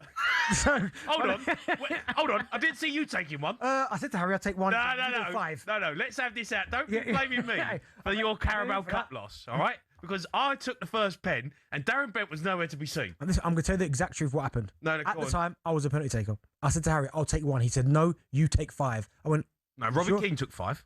No, I was supposed to take 5. Right. And he said, you took 1. So it never got to me. I never got to take 1. Yeah, but the 5th penalty on that night was Robbie Keane. No, it's me. Nah, you're lying. Ask Keno. I don't know if you can remember, but... Nah, you're lying. I was 5. You're lying. I was a penalty taker at the time. So why don't you take 1? Because I said to Harry, he said, no, 5. Nah, I disagree, mate. I think you bottled it. Hey, listen. Have you seen the pen, Bill? I did not cost you a Carabao Cup. You did, mate. Where were you in the 90 mins? That could have been 2, mate. That could have been 2 for me. No. Cheers, Jake. That still haunts me, that does. Does it? Yeah, it hurts my feelings. I think about it a lot. Ben Foss had the game of his life, mate. Yeah. He won man of the match that game as well. It hurts. That game's on as well all the time. They play that game a lot. It's such a bad game. Do you know what, right? I don't really like giving you credit, but I felt...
It's the Weekend Sports Breakfast here on talkSPORT. Shebahn Aherne and former Marseille striker Tony Cascarino. It's a big day. It's a big day for me tomorrow. If anyone cares. Anyone care? Anyone care at all? Got my first 9 holes of golf. Oh. You looking forward to it? Can't wait. Yeah. Actually, let us know how you do. Tell me your score. I will. I'll message you. I'll message you if I make it through. Don't kill anyone or get arrested. Or throw clubs like you can do. I know I've been in trouble for that one. Been very judged for that one. 03717223344 is the number to have your say on the show this morning. We've got Terry, the Chelsea fan, with us now. Terry, we've been talking about Enzo Fernandez. Got booed yesterday, of course, in that friendly. Would you boo him? Are you on the side of the boos? No, I didn't. No, I rang up after you spoke about you and Tony. I've got a season ticket, Chelsea, home and away. You won't be getting away, fans. If he's still at Chelsea on September the 6th, when I'm at Arsenal away and he scores, there's going to be no booing. I'll tell you how I see it. I couldn't give a monkey's what he does for Argentina. He's playing for his country. I couldn't care less what he does for them. If he's winding us up, we do the same. He's a great player for Chelsea. And I think if he leaves, I don't want him to leave. If he wants to leave, he goes. Do you know what? I'll tell you what I'm fed up. I've been going to Chelsea since 79. I see Tony get his goals at Spurs, which he mentions now and again. His hat trick. I was there that day, Tony. Oh, it was a great day for me, and And I'm from your neck of the woods, mate. I'm often in the Nugent. You'll know it. Yeah, I know it. Yeah. So I'm living in Blackheath. I'm local with you. But anyway, I can't be having. I'll tell you what happens a lot with football fans. They idolise a player, he leaves, and their memory of that person's soured. Yeah. That's not for me. I think, I've gone to Chelsea a long time. I don't want to see him leave. If he wants to leave, he goes. Good luck to him. There's ways to leave the club, I know. If you leave the right way, you're always welcome back. Some players at clubs can't go back. Like Isaac isn't going to be welcome at Newcastle, is he? Because the way he left. Any player that leaves like that, no one's going to want to see him come back to visit ever. You're cutting your ties, burning your bridges, whatever. Okay. Leave for Enzo. Once I started hearing that little bit of booing, I sensed it was coming. It was about to come on. And I wasn't sitting in my usual Matthew Harding up. I was in the West Stand. They put you everywhere yesterday. And there was a little, and the booing was drowned out by the singing. Oh, Enzo Fernandez. Enzo, he's the man. You want Enzo in your team. Yeah, he's a really good player. I totally agree. Too wishy-washy, some people, when it comes to, oh, he done this, he done that, so what? Get on with it. Terry, thank you so much for your call this morning. Appreciate it. But he's got a point. He's right, and that fans can overreact to a player, what they do and how they behave. And, I don't think he's ever let Chelsea down on the football pitch as a player. Yeah, but you were saying it yesterday, like at times it looked like he was going to throw his armband. Yeah, but that was there was a personal thing going on with him and one of the coaching staff at Chelsea. Mm-hmm. I witnessed it, I saw him, but I've never ever, I can't remember ever thinking, do you know what, Enzo Fernandez is not a good player. He's a terrific footballer who can get goals. And yes, you might not like some of his antics, but he's still a very good player. I'd take him at Man United all day long. Oh, yes. I think a lot of clubs would take all him. Day long. Just don't want to pay 120 million. Don't want to pay 120 million. And then he has got that little bit of a housery streak in him. But then do teams need that? I mean, as Jamie Jackson pointed out, you wondered if actually that's what Man City might need. A little bit of that. Look, Maresca, and he backed Maresca. He didn't like it that he left the football club. So obviously him and Maresca had a really good relationship. Mm-hmm. Yeah, and he gave him the captaincy, didn't he, after all the shenanigans a couple of summers before. Okay, thank you, Terry, for your call on that one. Keep these coming in, 03717 223344. It's time now for our top 5 with Volkswagen Transporter. The top 5 of everything football on talkSPORT with the VW Transporter from VW Commercial Vehicles. Search VW Transporter. So today we're going for our top 5 underachieving clubs in football. Different levels. Different levels, different leagues, different places around the country and around Britain. You can get involved with us. Let us know if your team should make the list. Are your team massively underachieving? It's actually hard to call 5 of them. But we're going to go for Everton. We've put Everton in there first. Well, Everton came about because the obvious one is Spurs, okay? I think Everton get a bit of a free ride You know, they've been underachieving for a long time. The club that, you know, played against, won the FA Cup numerous times, challenged for the league, well, won the league, you know, and they have got nowhere near since David Moyes was really there. They have had a couple of really good finishes at times, but they've underachieved big style Everton. Yeah. It's a big club. And I would say that I'm only mentioning Everton because of, you know, Spurs get the mention most often than not, but I'd put Everton in there as well. You think if Spurs were doing better, Everton would get far more criticism in the last... Yeah, that I think, you know, they've been a team that's battled relegation constantly. Often, and they shouldn't be. Yeah. There's no reason why Everton should be battling relegation. Okay, moving on. We've gone for the old firm in Scotland, really underachieving in Europe, Cass. Yes, Celtic have won the European Cup back in '67. So, you know, that okay, are we ignoring that, or are we just saying recent times? Well, no, that wasn't achievement. Rangers. This isn't, they're underachieving in Europe. Yeah. 2013 was the last What time now? Yeah. Celtic made it out of the group. Yeah, well, both of them have failed miserably in the Champions League. You know, they can't, more often than not, they can't get through the group phase. Yeah. But it's I always feel conscious of the financial stuff with Celtic and Rangers. Can't compete. Just competing is wages, transfer fees, you know, being able to bring certain players to the football club. Yeah, they have achieved because they can both get 50,000+ into the stadium. So the expectation on them is to be a tip. You know, when you see someone, I don't know, like Bruges go through in the Champions League and they qualify and then they get out of the, you know, get into the next stage when it becomes knockout. You know, when you see that and other teams in Europe. I think that's it. When you look at Rangers in the Europa League final in 2022, it's like Rangers and Celtic should be clubs that are in about Europa League finals, semi-finals. Yeah. Progressing to the next stages of the Champions Whether it's conference or Europa League final, yeah. Yeah. Let's talk about Norwich in the Championship. Oh, Norwich. Mm.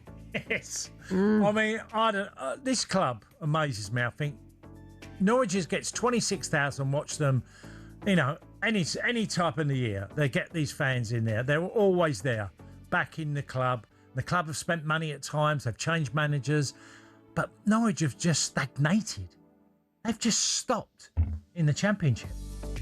And I mean, look, it's the start of a new season. They lost at home yesterday, and I imagine the Canary fans would be absolutely pulling their hair out of, you know, where this club has just not.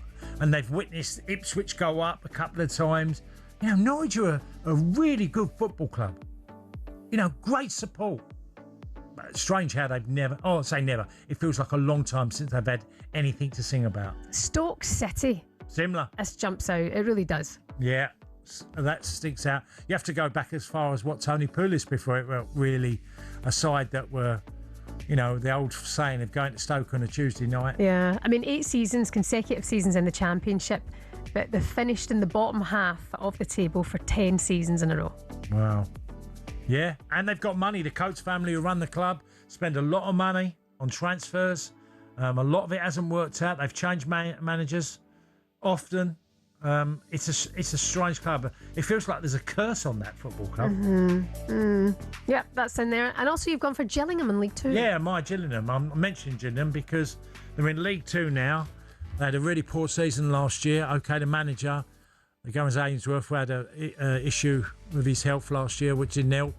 But seeing them getting beat yesterday and all the years, the last few years have been very difficult for Gillingham Football Club. Even after the Paul Scully, who used to own the football club, it was taken over. There was a lot of optimism about Gillingham and they're going to push on, new American owners, and it's just not materialised. They've gone nowhere, Gillingham, in that time. Yeah, you can add to these 8, 10, 89 if we've missed any out. Who are the football underachieving clubs at the moment? That was all thanks to Volkswagen Transporter.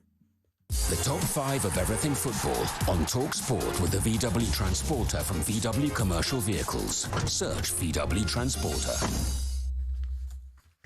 Coming up for you next on the Weekend Sports Breakfast, we're going to build up to the action happening today in Scotland in the League Cup. And of course, we'll look ahead to the Community Shield later today here on talkSPORT.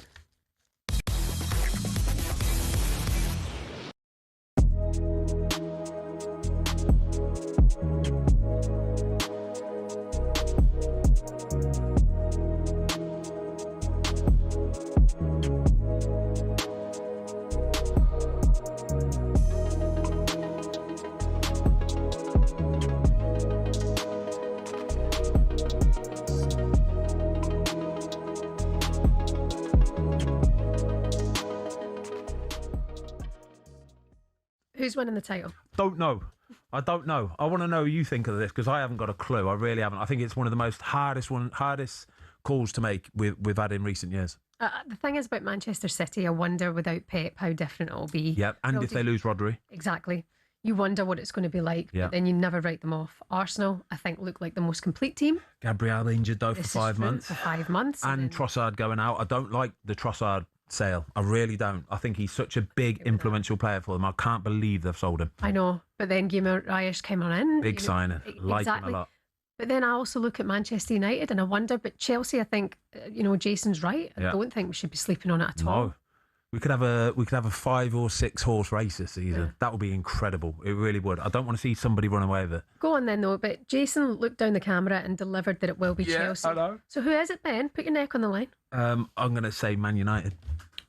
I do. I think Man United. I think the last season's form has set into motion a style of play and an expectation of what them players have to deliver week in, week out for Manchester United. But they've got Champions League. They're back in Champions League. They're back in Champions League. I think they've got enough. I think if they can add another one or two, Man United are definitely within a shout. But they need to add 1 or 2 big uns. But the problem nowadays is if you're going to add 1 or 2 big uns, then it's 200 million quid. Mm-hmm. Liverpool need a couple big uns. However, I mean, we do know that Manchester.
Morning. How are you this Sunday? It's the weekend sports breakfast here on talkSPORT. It's Shebahn Aherne. And from a Chelsea striker, Tony Cascarino. Cass, we're having it. A lot of people agreeing with your underachieving football clubs. All right, okay. Good morning to Boney. He says stick Leeds, Birmingham City, Everton in there. We mentioned Everton. Celtic in Europe, Rangers in the league. That's the 5. They're a bit harsh on Leeds. I mean, okay, they're a big club and they haven't won anything for quite a long while, but they've turned that ship around at Leeds. You know, where Daniel Farke's got a good team, the way they stayed up last year. Yeah. Yeah. I think the road is going to be a lot healthier for Leeds United. I could see a better path. Mind you, I could say that about Everton with David Moyes. Hopefully, can put a team together. Yeah.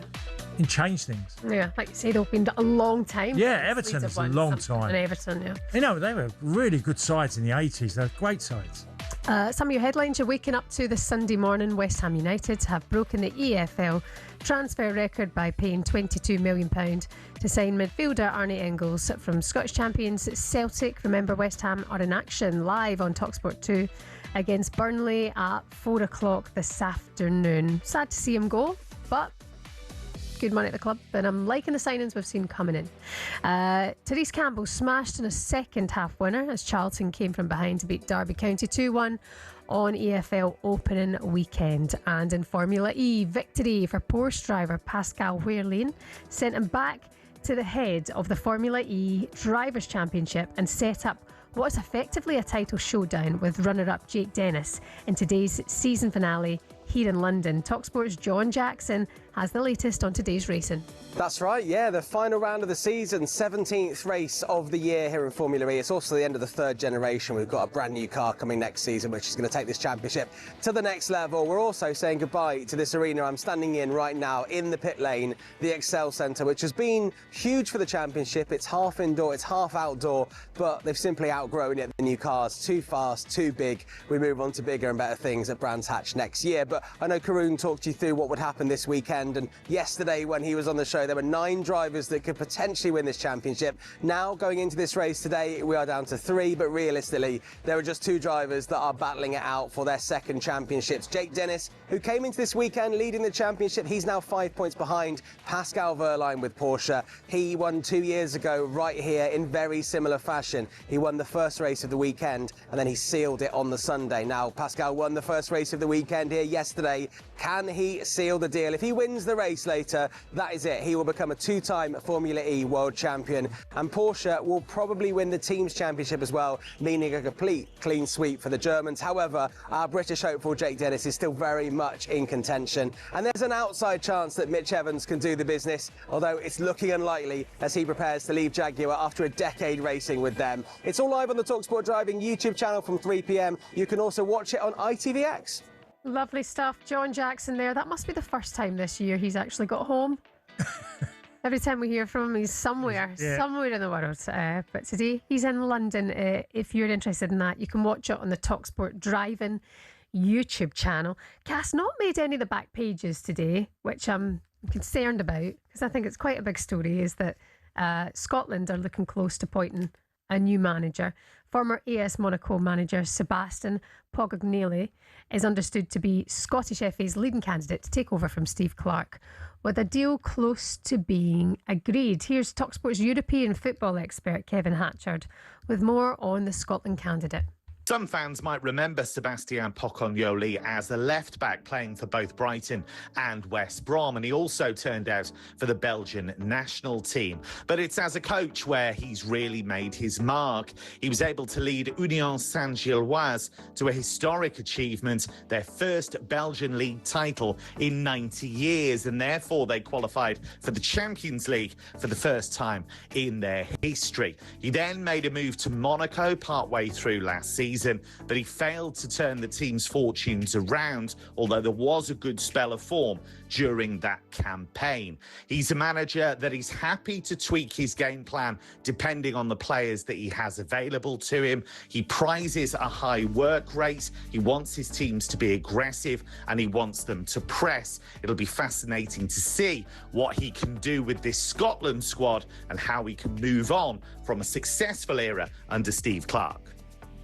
Do you think there's ever going to be a manager that's come on and we're going to hear the lines that he's a manager that doesn't want to press?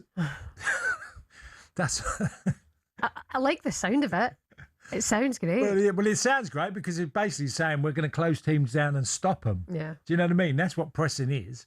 But you're never going to hear that line, are you? Well, we're not going to press. We're not going to close them down. Yeah. I mean, he's come out of nowhere because a lot of the focus has been Stephen Naismith, who was Steve Clarke's assistant at the World Cup just going and has been for a long time. Sebastian Pocognoli. Good luck with the surname. Pocognoli. Everyone, same time. Pocognoli. Is that right, Sam? Am I smashing that? I'm pretty close. All right. Sebastian Pocognoli. What's it? What do you call him? Big Seb, is it? Or Big Seb. Big Seb. Probably go with Big Seb. Yeah. Wee man. We call him the wee man. I mean, interesting. I'm fascinated by this. I need to know the cut of the guy's jib. That's all I'm thinking just now. Well, I want to hear him. I want to understand his chat. I want to get his patter. We're all guessing here, aren't we? We really don't know. It's as left field can get. It's good. Is it good? Well, I can't judge the man. I haven't seen his team play. No, sorry, from the SFA to... Well, they've obviously... Look elsewhere. I mean, look, being devil's advocate, I'm sure that he's quite cheap.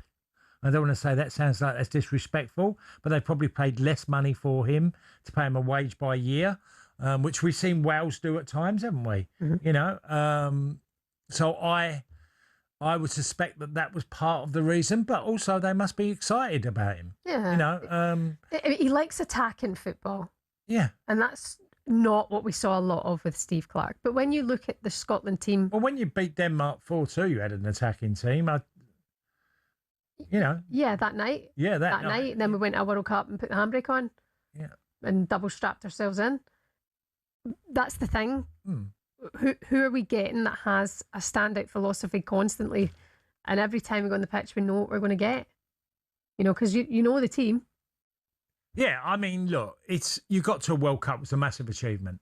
You didn't perform as well as what I felt you could do. I mean, obviously you won your first game, which helped against Haiti, but the games afterwards were a poor reflection of what Scotland were about. Yeah. And that caused Steve to call it a day. Mm-hmm. Okay, so now you're looking left field. Who was available? Maybe Naismith could have been an option. Clearly, the Scottish FA probably thought, well, maybe not. We're not going to go down that road. They made a choice and they've gone for a guy that I'm sure they'd have done their due diligence on him. You know, I'm sure that they would have checked everything about him, and it's a guessing game. I don't know what to say. I don't know enough about him or his team. Of course, us neither. In terms of him not being Scottish, is that... It doesn't really matter now. Is that just going... It's kind of going away. Well, it doesn't seem as important. I mean, we'll probably go full circle somewhere along the line, but I don't see that as a major issue, because the most important thing is getting Scotland to tournaments and being competitive. That's the most important thing, because that generates revenue that allows Scottish FA to, you know, hopefully improve. Yeah, Steve Clarke really did improve things. He had a good squad, but in terms of consistency and getting into international stages and getting to major tournaments, you know, 2 Euros, missed out in the World Cup between back-to-back Euros, yeah, and then got to this World Cup. But when it comes to what's ahead here on our doorstep, the next European Championships, that has to be the ambition, no doubt about it. Of course. That's what it has to go, because then we're looking at this team and a lot of them will maybe be in their peak or their prime or whatever. Yeah, in the twilight of their career. Yeah. That is a fair discussion. I hope, look, until the guy plays games and see what happens, Scotland fans, will they embrace him? I mean, Jack Charlton walked to the Republic of Ireland and he was a popular, unpopular choice. He won the fans over by the way we achieved and the way we played. They loved it. We got to World Cups, European Championships, and he was there for 10 years. You know, it worked out okay for Jack and others. Mm-hmm. It's a left field appointment, but that's exactly what. Okay, maybe not as left fielders going, you know, to that coach from Scotland, but when he was appointed, Jack Charlton, he was a left field appointment. Yeah. I have no qualms with Scotland looking outside their comfort zone, kind of thing. Stephen Naismith, I think, would be the safe option. Yeah. You know, not necessarily would that be the right option. They might look at him further down the line. Yeah. Steve. Maybe say a bit more experience. I do think experience is very important in international football. Yeah. And that's nothing against what Craig Bellamy's done and others, Lee Carsley who stepped in. But I do think it really does suit the senior managers in football. It's funny, the name, though, especially for Scottish fans to real suss this one. Can he not get a Mac in there or something? Sebastian Mac Pocknion-Logley. Easy for us to say after 10 pints. We'll be fine. You're listening to the Weekend Sports Breakfast on talkSPORT. For more on the Scotland manager, talksport.com has you covered. You can let us know your thoughts on this. Does he sound like the guy? Scotland fans, 03717 22 3344. Or do you stick with somebody like Stephen Naismith? You can have your say on that. You're listening to the Weekend Sports Breakfast on talkSPORT in partnership with Volkswagen Transporter.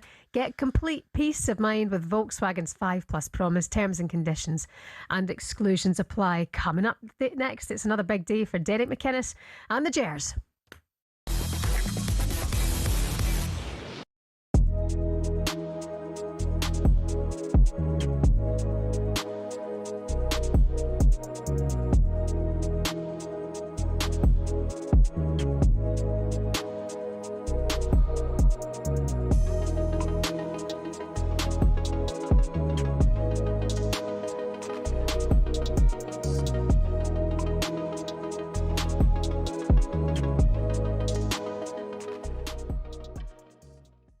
Honestly, I've seen a few messages today and you go, yeah, that O'Hara and Gabby, they're talking rubbish, need to get rid of them.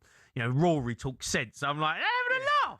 Yeah, that was me. That was me saying that. Yeah. I've been commenting. I've been, God, those two have been terrible. Look at those two giggling away. Brennan Johnson, listen, fair play to him. He had a little bite. And that's fine. Got no problem with a player having a bite back because it's all part and parcel of working in the media, being a footballer. You're going to take criticism.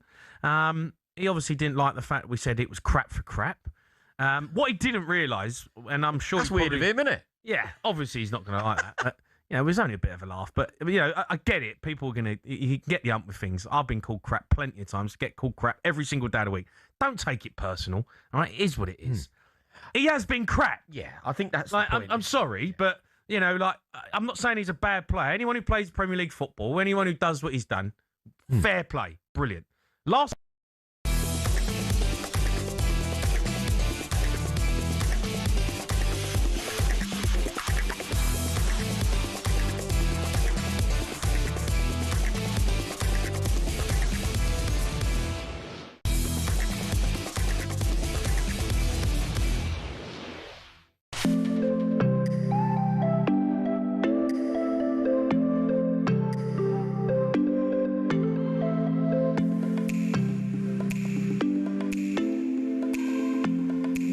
You're listening to the Weekend Sports Breakfast here on talkSPORT. It's Shebahn Aherne. Former Marseille and Chelsea striker and Republic of Ireland striker Tony Cascarino. Lots of people having their say on social media about Sebastian Poglianoli. Oh man, I'm butchering that. Hold on. Sebastian Poglianoli. That's it. Well, I don't know. You're close to it. I know that. I'll let you, mate. 39. One league title win. Scotland job. That was in Belgium, wasn't it? Yeah. League title win, yeah. Is it a bit young? The age number? Without contradicting myself, it is young, yeah. For international managers, I largely think that they're suited for senior managers who have been around the block, you know. Slightly different job for them. Yeah, interesting. Keep these coming in. 8 to 10, 8 to 9. It's the Weekend Sports Breakfast here on talkSPORT. Some of your headlines. Enzo Fernandez was booed by some of the supporters on the day when Morgan Rogers scored in his first appearance for Chelsea in a 3-1 win against Real Sociedad. West Ham United have broken the EFL transfer record. They've paid £22 million to sign midfielder Arne Engels from the Scottish champions. And Borough started their championship campaign with a 2-1 victory over Lincoln City as they came from behind to seal all 3 points. Newcomers Lincoln dominated in the first half, but it was Middlesbrough's new signing, Will Lancashire, who made the difference with a double. Cash, you were giving it big licks about Will Lancashire last week. And a brace yesterday. He's looking great. I've seen him play way before this, and it's got a lot about him. And fair play to Middlesbrough, because they would have lost that game yesterday if it was last season, because it was the type of game that they couldn't get over the line, where no one could take the chances that were available. And he stepped in as he's only a young man. Was he 22, something like that? He's got about his winning goal was a typical striker, getting across the body of a defender, it looks like it's a tap in from 2 yards in, but it's all about his movement and his run, and he did it brilliantly. And you know, early doors, great for his confidence to hit the ground running. Last week, 2 goals yesterday, winning the game. It's a big plus for the Borough fans. Do you think Spurs will regret selling him, or is he not on that level? Well, obviously, De Zerbi wasn't going to keep him. Okay, now I don't know.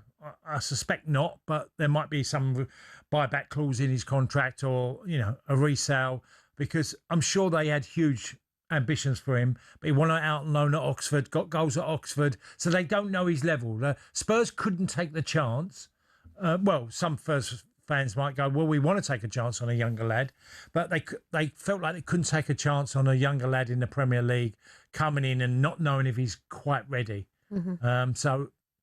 And say younger man, he's now, 22, so he's not 17, 18. And they've gone, let him move on, and if he forges his own career, fantastic. The striker situation is interesting, isn't it, in the Premier League, because either they're too young or they're too old, and then it's like Haaland. There's no real force of strikers of an age group. No, they're less and less of them.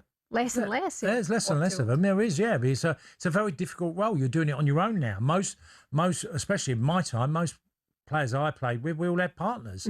And it's important to have someone to share the workload. But I really like him. I think he's got a hell of an opportunity at a club that went really close last year and have gone ambitious and gone £10 million they've paid for him. So it was a decent fee for him. Yeah. Who's, he's only played and got goals at Oxford level, which is sort of Championship League One, isn't it? We can hear from Will Lancashire now, speaking to our reporter John Dunn after the game. Didn't think it'd go as well as it has, but I know that I've worked incredibly hard, and I know that the players here are absolutely unbelievable. So just needing to get into the right areas and the chances will come, and I back myself to score. But really, really happy to score another 2. There you go, Will Lancashire there. Love that line.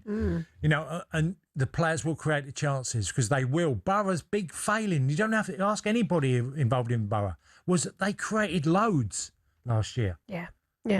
Let's focus now on the Scottish League Cup because it's a big day for the Blue Half of Glasgow. Rangers play St Mirren, 4 o'clock in the second round of the League Cup. Manager Derek McInnes looks to turn things around after a shaky start to the season. 2 draws, 2 defeats in the first 4 games of his tenure have put pressure on the new boss, with Rangers registering only 1 point in the league and dropping into the Conference League in the qualifiers if they fail to overcome Czech side Jablonec over the final 2 Thursdays in August. They will face a season without Europe. Somebody who you'll be hearing a lot of at the moment is former Rangers midfielder Andy Halliday with us now. Good morning, Andy.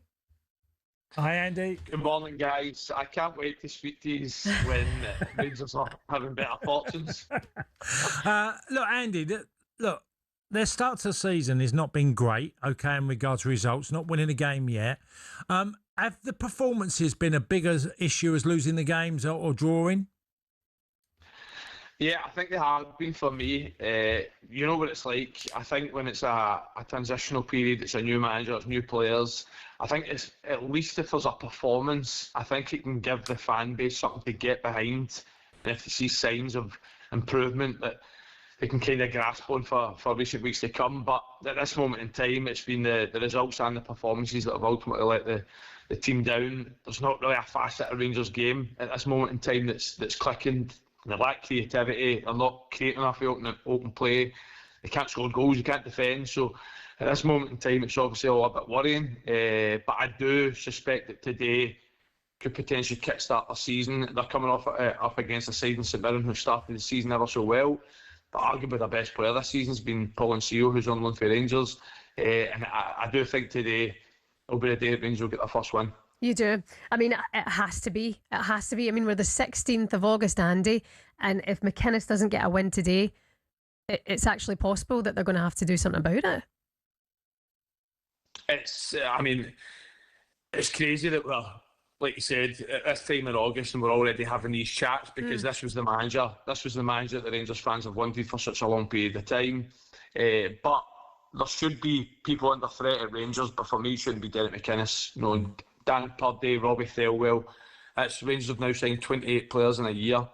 If you've signed 28 players in a sign of 12 months, something is going seriously wrong with the recruitment. So when people are under threat though, at the end of this window, I hope it's not Derek McInnes, I hope it's them. Do you know, I credit you, Andy, to what you said after the Europe game about the way James Tavernier exited the club, and he would be the guy that you would phone now, as if how missing he is. I mean, 10 years, 11 seasons at the club, to be the captain as well. If they've recruited 28 players and he couldn't get a proper send-off and left saying he felt the most emotional he's ever felt in his career about the treatment, it has to be upstairs. It's maybe not the guys in the dugout. Yeah, I spoke at length at the time that I thought the way that whole situation was handled for James Tavernier's exit was horrible to see. When somebody's been a servant at any football club for that length of time, they should have a proper send-off on the pitch in front of the fan base that have supported them for such a long period of time. And to see James Tavernier almost be driven in at 5-3 wearing his suit instead of his match day kit, it obviously wasn't great. And the reason I said that is because I think Rangers are in desperate need from now to the end of the transfer window of upgrades on the pitch. And for me, James Tavernier would be an upgrade. Now, it's more an indictment of Rangers' recruitment over the last few weeks that suggests that should happen. But the fact of the matter is that the boys that they brought in aren't better than what was there last year. So I think it's an easy phone call to make. You said the boys they brought in. How's Shanklin done in his early stages? Because he was phenomenal for Hearts last year. Is it? I mean, obviously it hasn't helped them not winning, but how's he done in general? Yeah, he struggled, but Lawrence Shanklin's been arguably one of the best strikers in Scotland for the last 5-6 seasons, undoubtedly, and that comes through service that he's getting at the top end of the pitch. Now, one of the first things we spoke about was Rangers' lack of creativity and how much they're struggling to score goals through open play. And Lawrence Shanklin's somebody that strives off service. So there's no doubt whatsoever that he's not in the best form at this moment in time, but he's one of the ones the Rangers have signed that I almost have a guarantee, or no doubts whatsoever, that he's going to come good eventually. But if Rangers continue to provide the service that they have been, then it's going to be a difficult first few games for them. Yeah, I mean, it really is pressure on today, isn't it? Andy, you predict that Rangers will get their first win. You also still predict that Rangers are going to win the league with Derek McInnes. I mean, already points off it. Are you still confident that they can do that? No. In a nutshell. Shebahn, I predict Rangers to win. I predict Rangers to win the league every year, and it's more through hope rather than and it's the sense. Hope. It kills you, doesn't it? The heart roll in the head. I know.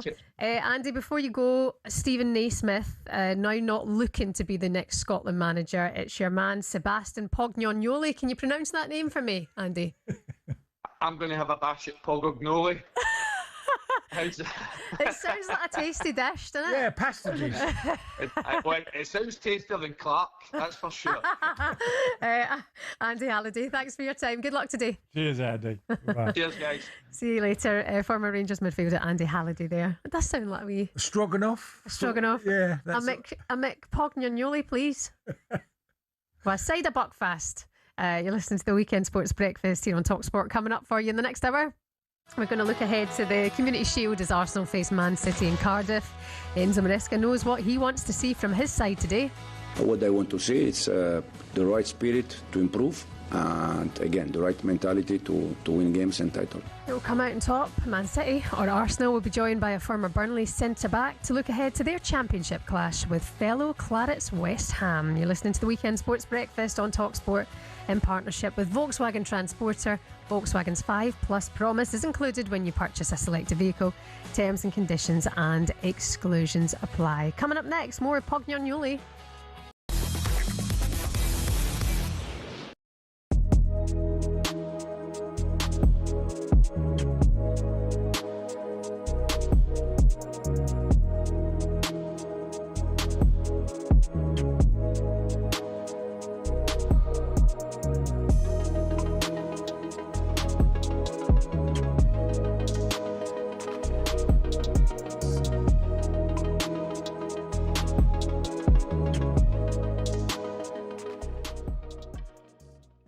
Another one or two players in Man United in with a shout at the title. What do you think, Gabby? No, I think Champions League will take a lot out of that squad of players. I look at right backs, Mazraoui, Dalot, not good enough.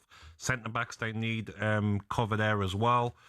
Shesko, listen, he done okay last season, double figures. He's got to be at it this season. They've got a very good squad of players, Jeff, but if they don't get 2 or 3 top players in certain roles, I don't think they can fight for the title. I think top 4 again and get out of the group stage of the Champions League will be a very good season. Yeah, I mean, they've not been too busy in the transfer market, to say the least. They've brought in Yuri Tielemans, they've brought in Andre Santos. Ben Foster thinks one of those is the signing of the summer. I still think Yuri Tielemans is the signing so far. What a bit of business that is. What a bit of business. Yeah. Honestly, I genuinely still think, I'm watching a load of transfers happen and, Tottenham spending a lot of money and Arsenal just spent a lot of money. I still think Yuri Tielemans is the signing of the summer so far for 30-odd million quid, whatever it is.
Sunday's going well. It's the weekend sports breakfast here on talkSPORT. It's Shebahn Aherne and former Nancy and Marseille striker Tony Cascarino.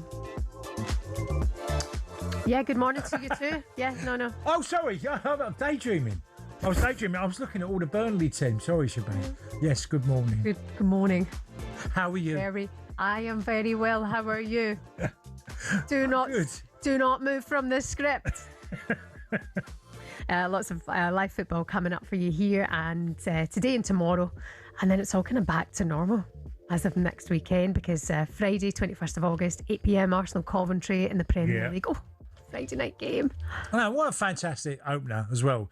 Coventry coming up with obviously Frank Lampard taking his Coventry team who was sensational last year, deserved to be champions. And then going to Arsenal in their opener. No, it's great. Really looking forward to it. Boxer Shannon Courtney is going to be with us in the studio a little bit later on. And Bromley manager Andy Woodman, fresh from their win yesterday, will be with us a little bit later on here on the Weekend Sports Breakfast. Let's talk about the big game today, shall we? Mikel Arteta says the Community Shield is an important trophy and he wants it back in the trophy cabinet. Arteta spoke ahead of today's clash with Man City and Cardiff and said he can't wait for the chance of early silverware. That's what we're going to try to do. We're going to have a really strong opponent, but we are really excited to start the season, to start with the first trophy as well. And I sense a really good energy around the place. All the internationals are back, and we can't wait to start competing. Yeah, by the way, grinning like a Cheshire cat is Mikel Arteta. Someone's had a good summer. He looks tanned, he looks well, he looks reset, he looks chuffed with himself. He's smiling, he's talking about the idea of a new contract at the Emirates. He seems like he's really chilled out. He seems in a good place, unlikely so. Probably knows there might be one or two big new signings as well coming in. You think so? He's got a lot to smile about. I've got a feeling they're going to do some big business. Who, Cass? Well, I'm not sure who, but I think there will be a couple that go out and then he's going to go after and get some really good players. I mean, the left wing position is a position that he's obviously wanted to fill because that's why they went for Vinicius Junior. So who he goes for in that left side, but I think they're going to make a big move. The longer Barcola to Liverpool isn't announced makes me wonder if there's a hijack in there. Yeah, I'm not sure anyone's going to pay 140 million. I say I'm not sure. I'm pretty much guaranteed. I can't believe he's that. 140 million. Well, that's what they're alluding to. That's what PSG want. I don't think no one's going near that. It's too much. Rashford, do you think Arteta would want Rashford? There may be an opening there. I don't know. I mean, we're trying to, 2 and 2 is 4. It's not as easy as that. There can always be a player that comes totally out of the blue, and you go, well, that's a decent fit. Yeah. Yeah, I just think when you're going... Hey, look, Morgan Rogers he was interested in as well, who could play that left side. He's gone to Chelsea. Yeah. So he's going to fill that left side with which particular player? Now, Trossard's sort of been replaced, but... I mean, the guy Christian Solis in pre-season, he seems to be exciting fans from what they've seen. But I think there's another one in there. Bruno Guimaraes is a brilliant signing. But yeah, it feels like he was going for a statement signing and then it's not happened, that you wondered if it's a bit flat unless it's a Barcola. Well, I said to you, and I said this numerous times, before Christmas last year, there was a lot of stuff that was coming out of France that Kvaratskhelia was going to go to Arsenal, okay? It didn't happen because of his form and the way he played. Now it's not an option, I don't think. It's just not an option. But there will be someone, I'm not sure who, because you're just juggling names and throwing names out there. I think they'll make a big move and spend a lot of money. Yeah, like we say, he's looking proud as punch, and a ball hasn't been kicked as yet for Arsenal, but it will be today. Arsenal, Man City in the Community Shield at 3:00. Cass, what do you make of this one? And interesting with both managers being, Pep Guardiola disciples. Yeah, now in their own run, creating their own history. Yeah, well they're in charge of great football clubs. They've worked under the very best. There is an advantage for working under it doesn't guarantee that you're going to be a great manager, but knowing how they sleep, breathe, live, just all the things they do as a manager, what they do in conversations in the dressing room, it must have rubbed off on them. You know what I mean? It's just natural for that to happen. And Arteta was a pupil of Pep and ended up being given a golden opportunity to take on Arsenal. Year by year, he improved. Yeah. Every year, he improved. Now, we're going into this season. If they go backwards, they obviously are not going to win. But can they stand still? No, I don't think Arteta works that way. He's looking to improve and improve. But both of them have sort of had their boss that's looked down on them, helped them. Maresca's had the same feeling, that working with Pep Guardiola, they learned a lot, but they'll still be their own men. The thing is with Pep, he was always reinventing himself, wasn't he? Constantly, and time and reinventing time the team. Reinventing the team. Yeah. The thing is worth it with Arteta, and I don't mean for it to sound really negative, right, or anti-Arsenal. It's not what it is. I just don't know if he's the guy who can get back-to-back league titles. It's such a hard thing to do anyway. Exactly. Okay. With that, I would say, and defending Arteta here, by hook or by crook, he will do everything he can to try and make that happen. I really look at a guy who I think is like that. I know what I need to do, and we're going to do it. Because Arsenal have followed him, by the way. They've given him the tools, the finance to buy people like Declan Rice. He's been backed, yeah. He's been backed to do it. Mm-hmm. So he will get the backing by Arsenal. But I go back to, they're going to do some business. There's no way they're going to the season, I feel, or by the end of the window, that they haven't done a major signing. And the conversations come up time and time again over the last few weeks about the youngster Max Dowman, and if we'll see more of him. I mean, Arteta's got an incredible squad, a really, really good squad of players. They've got depth, but they're going for the Champions League this season as well. You would wonder if there is a priority for him. Is it league? Is it bread and butter? Or is it Champions League? Well, to Arsenal fans, they'd love to win the Champions League, obviously. They've won the Premier League, but defending back-to-back, I think, would still surpass winning the Champions League. Really? If they'd done it back-to-back, I think that, for me, would be testament to how great of a job he's done. Now, of course, you could make the same argument on being Champions League winner, but they were close. They were very close last year. They weren't a team that were also running the competition. They led the table, went in as number one, and okay, they lose the final. Do you think in order to retain the Premier League, they need another signing in this window? Yeah, without a doubt. And if they don't get that? Well, everybody's going to have to play well, and they're going to have not have a lot of injuries, because you're going to get injuries along the way. So you need people to recover. Saliba getting back quick, how quick he can come back. So there are lots of ifs and ands in a season, but your season can be destroyed by your treatment table. Yeah, of course. Your treatment table, if there's 10 players in a midweek on the treatment table and some of them are your best players, of course you're going to drop points. There's no way you can win each game. Yeah, we'll see how it works out today. 3 o'clock on talkSPORT, Arsenal against Manchester City in the Community Shield, and then it's back on Friday night live for you here on talkSPORT. Arsenal against Coventry in the return of the Premier League. Elsewhere today, Burnley kick off their new campaign in the Championship with their their season opener against West Ham. It's live on talkSPORT 2 at 4 o'clock today. I can't believe this. 300 days since Burnley have won a game at home. That's long. Is that? It's nearly a year. Nearly a year. Well, 300 odd days is 65. Yeah, it's a couple of months. Yep. So it's 10 months of, not winning a game. All right, Carol Vorderman over there. It's today the day to end that run. Ahead of the game, Hammers boss Nuno Espirito Santo was asked if winning the championship with Wolves stands him in good stead to lead West Ham to promotion this season. Yeah, but the competition has changed a lot. It was many years ago, and we know that everything is going to be new. It's a beautiful competition. I believe that's one of the most difficult competitions in Europe. The amount of games, the level of the opponents, the schedule, all these things plays a part. But it's going to be new. Nuno Espirito Santo there. Cass, we had this conversation last week. West Ham looking like firm favourites to win the championship. Well, I'd say look like it, Shebahn. We're giving teams points and giving teams wins. They've got to have to earn it.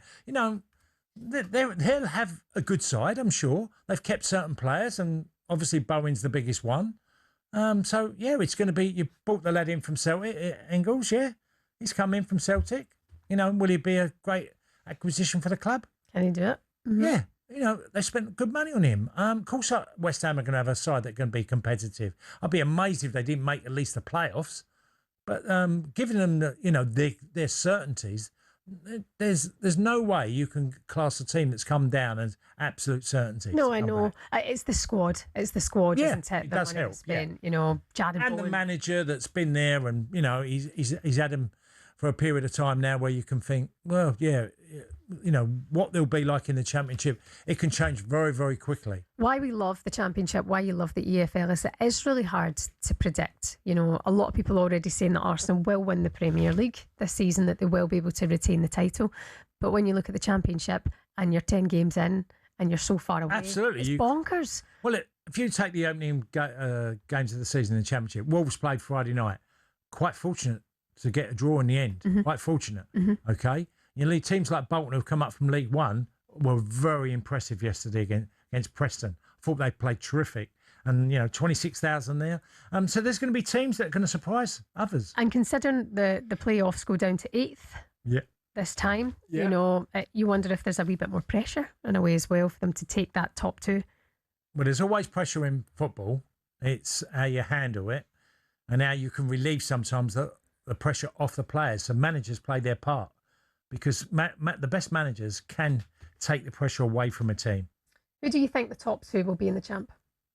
Give me top 2. 3? 2. Give me the top 2.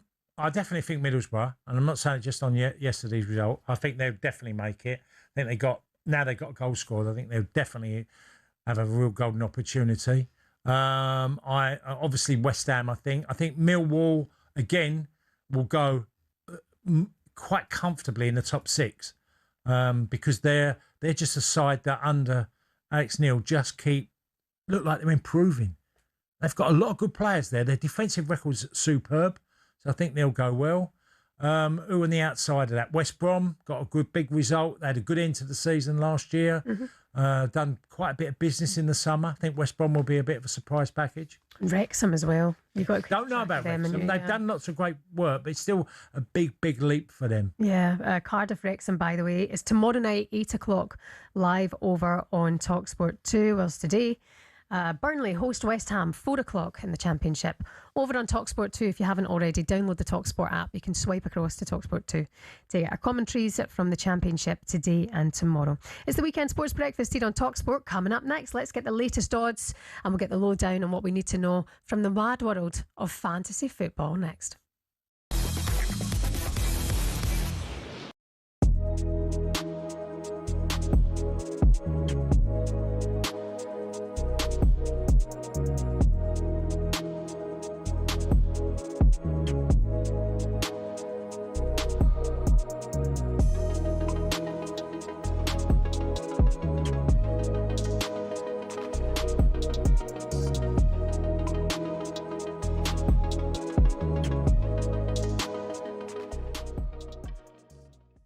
Gabby Agbonlahor, who joined myself and Drive on Monday, I asked him if he thought Arsenal are to win the league. Yeah, I do, yeah. I think it's done, mate. Do you? Yeah. What, you think it's over? Yeah, it's over, mate. Really? Yeah. They're that strong, man. They went and brought in Guimaraes as well, mate. Come on. Yeah, I hear you, all right, and I probably don't want to admit it yet. Yeah. We ain't even kicked a ball. I know, They're mate. the only settled football club in the league. Exactly. Right? That's what they've got going for it. What do you make of that? Do you feel like look, you're an Arsenal fan? They had a great season last season. Yeah. Are they're the team to beat? I think of course they're the Premier League champions. They're the favourites, but I wouldn't sit here today, no chance, and say, it's ours easy. No way whatsoever, because there's so many factors last season. I mean, Arsenal finally got over the line. They played a productive way that maybe for some people, I didn't actually mind it. I quite enjoyed watching it, but there were some people that said that they stunk the place out in terms of the way that they played the game, but they did what they needed to get over the line. They did stink the place out. Well, no, you didn't. Well, they did. How? Well, they stunk the Premier League out. You can't stink it out and win it. No, you can. No, you can stink it out and finish fourth bottom. Hey, I'll tell you that. You can do that. You did stink it out. No, like you brought the level of fun down in the Premier League. For a Gooner, it wasn't. Ah, come on. It was turd.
How you doing this morning? It's Sunday the 16th of August. You're listening to the Weekend Sports Breakfast here on talkSPORT. Shebahn Aherne Tony Cascarino.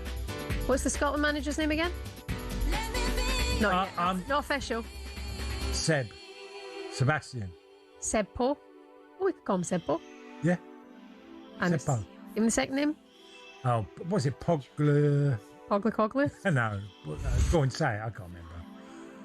Go on. Pogler. You'll get there. I'll have to hear it about 100 times.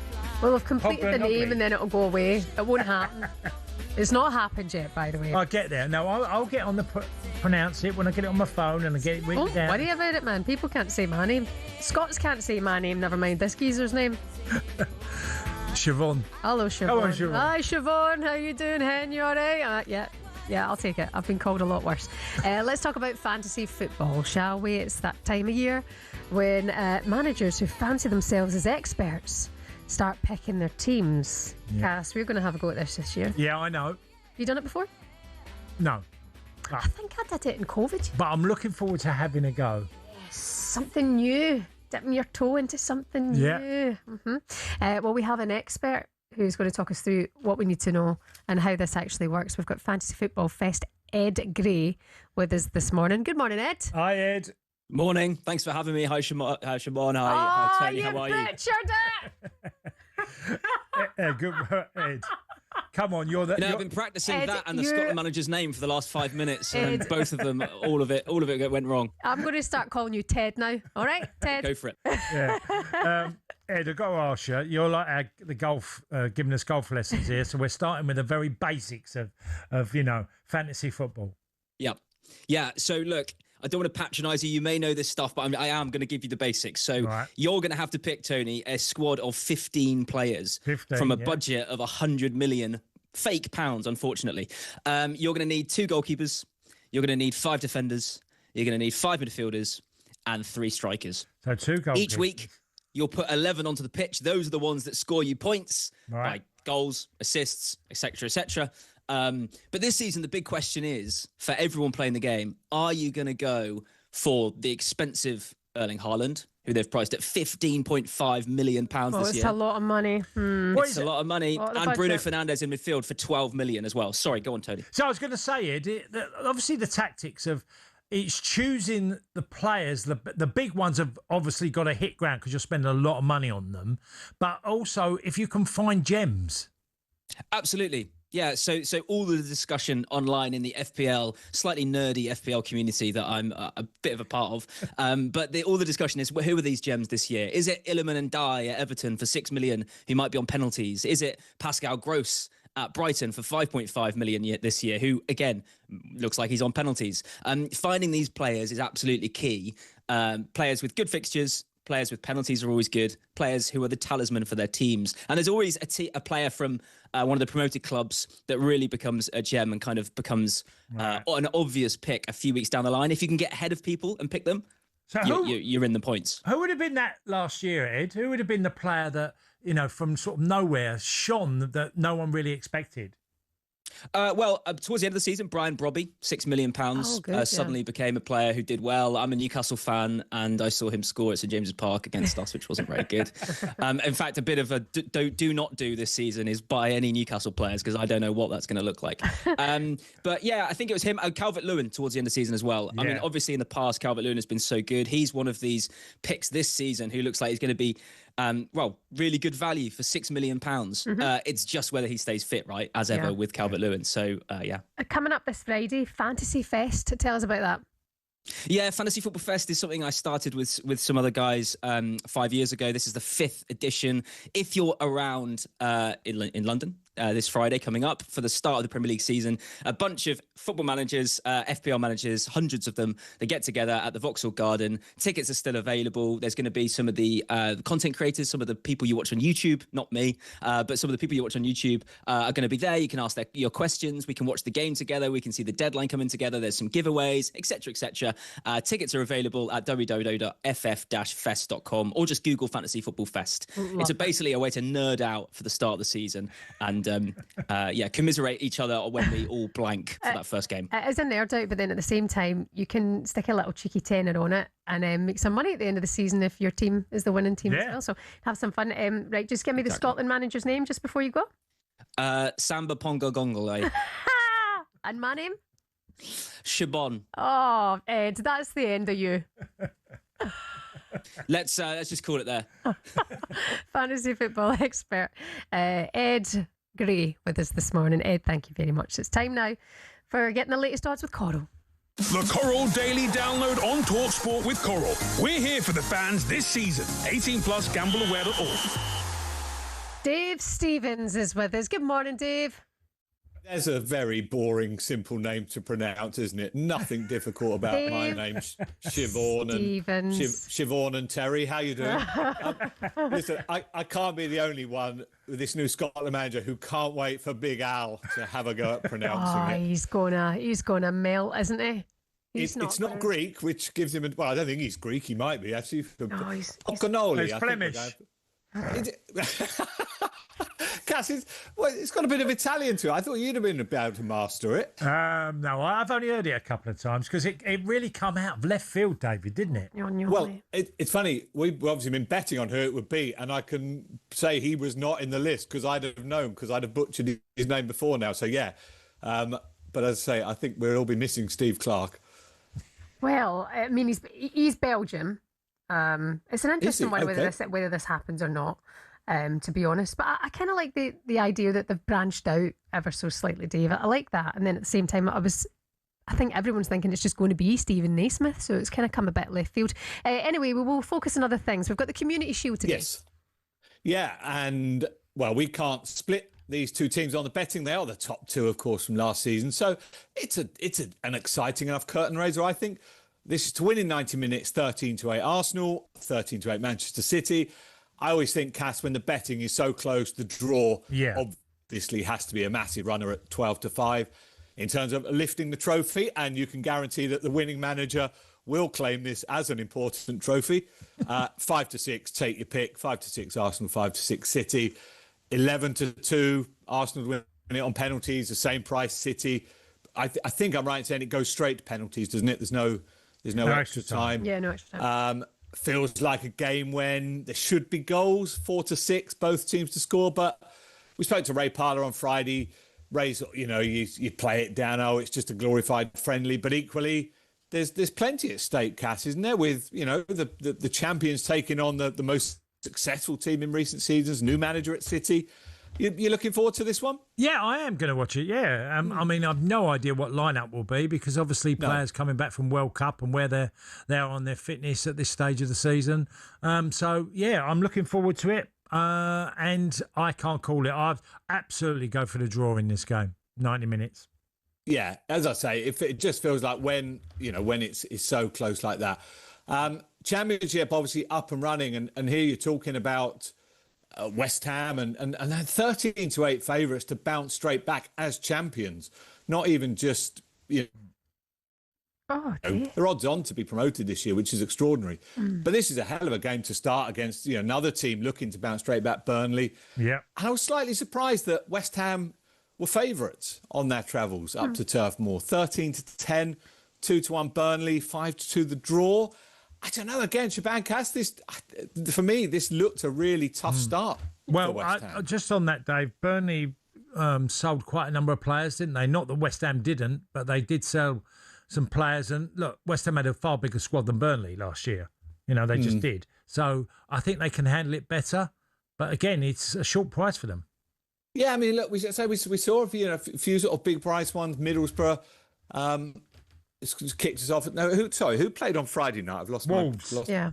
Wolves, sorry, Wolves. Yeah. Wolves let odds-on backers down on Friday night, obviously. So, Wolves this early stage of the season, you sort of tread slightly carefully. The other game, again, Southampton, a team that will be, hoping to be certainly in and around the title race. We're obviously, I'm a Portsmouth fan. Even though we lost yesterday, we are still 4 points ahead of them because they've had a -4 deduction. So slightly up against it, but they're 11-10 favourites to win at Watford. And I was just looking at the Watford. The Watford manager has been sacked 3 times since 2014.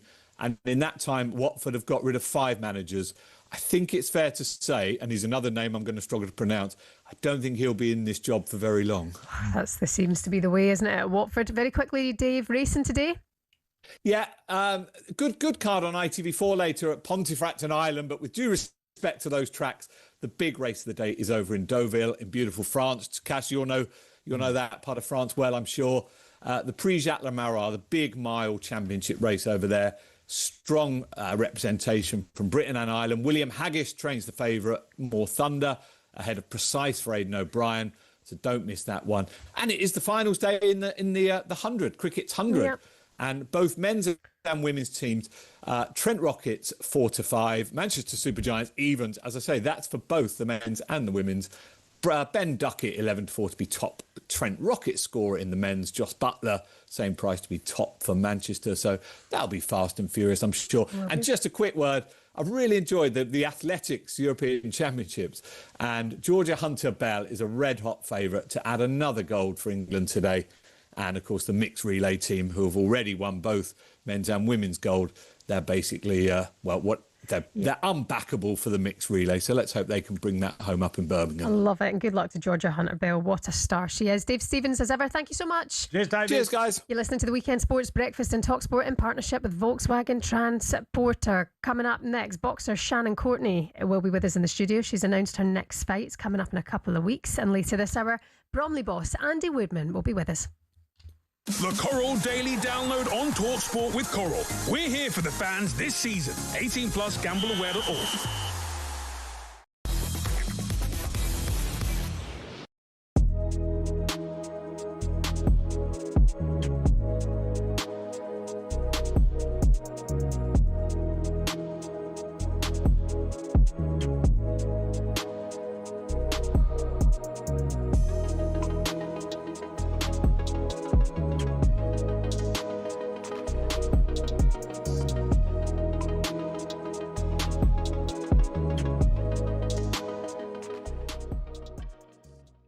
The way he was bullying Pacho, he was terrorising that defence. Did he miss chances? Yes, he did.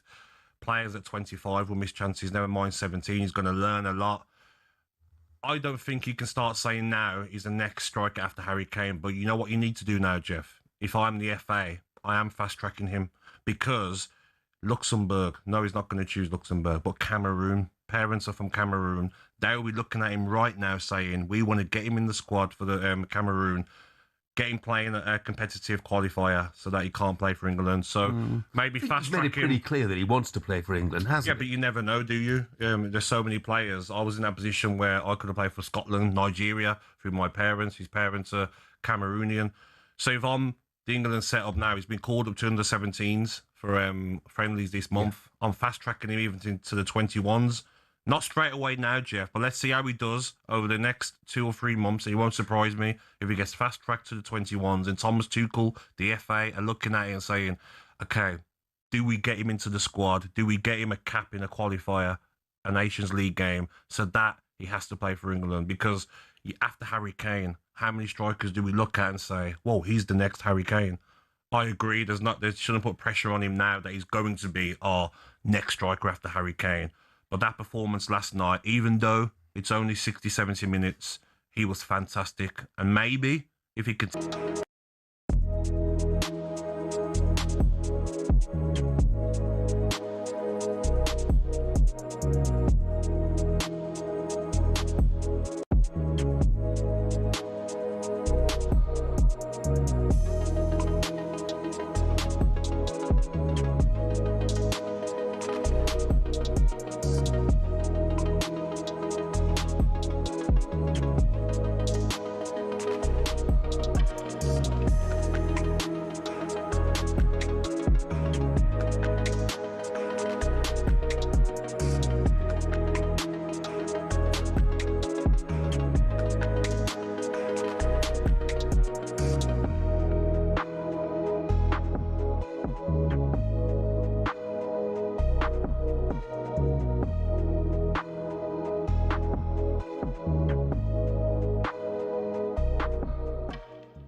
Good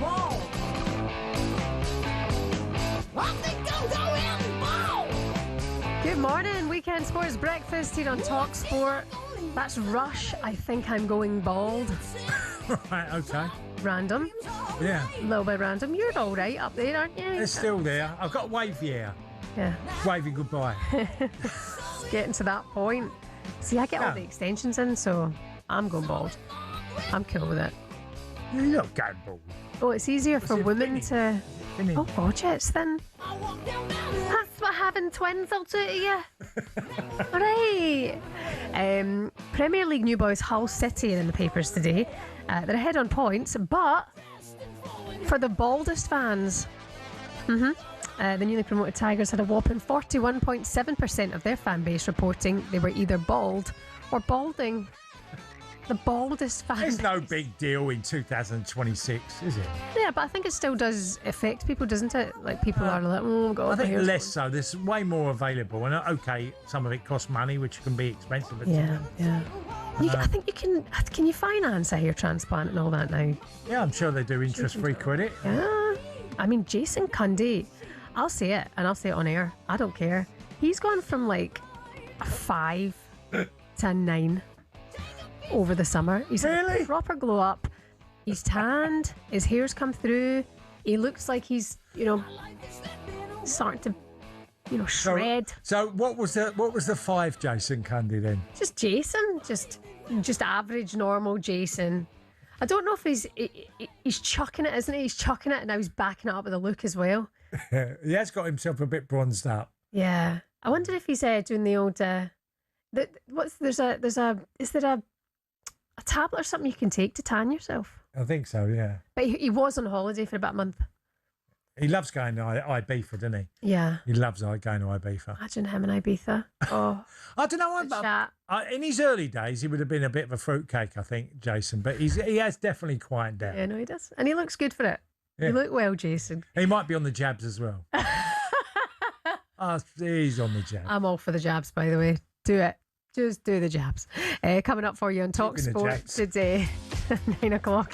It's Sunday edition. You're crying out for the jabs, by the way. Pre-season gone. Get you some Manjaro. 9 o'clock Sunday edition. Sean Custis and Henry Winter. Oh, did you mean Sean and Henry? I meant you. The warm-up, Max Rushton and Barry Glendenning here at 11 o'clock, and then exclusive live commentary of the Community Shield Arsenal against Manchester City with Natalie Sawyer from 1:30 today. Which way will the first piece of silverware go this season? Majestic and Alan Pardew taking all of your calls and the final word after the game. All coming up here on talkSPORT today. Good to have you with us. We've got a very special guest from the world of boxing in the studio with us now. The babyface assassin, Shannon Courtney, is here. Hello. Hi, how are you? Shannon. Thank you for coming in on a Sunday morning. And okay, thanks for having me. And looking so glam as well. Oh, thank you very much. I like that. You wish you made this effort. I spend most of my days sweaty in a gym, so it's nice to actually do some hair and makeup for once. You had big news yesterday. Yeah. And this is something you've been waiting for a while, Shannon. I've been following your journey online, but the fight has been announced. Got announced yesterday. I'll be honest, the last 8 weeks have been a bit of a nightmare. We had an original opponent. I'm going to say it. I was supposed to fight Ebony Bridges. It was a big fight that everyone wanted. I came back off my holiday early to start camp for the fight to fall through. I was actually made mandatory for the European title, but the show in 2 weeks is the UK versus the USA.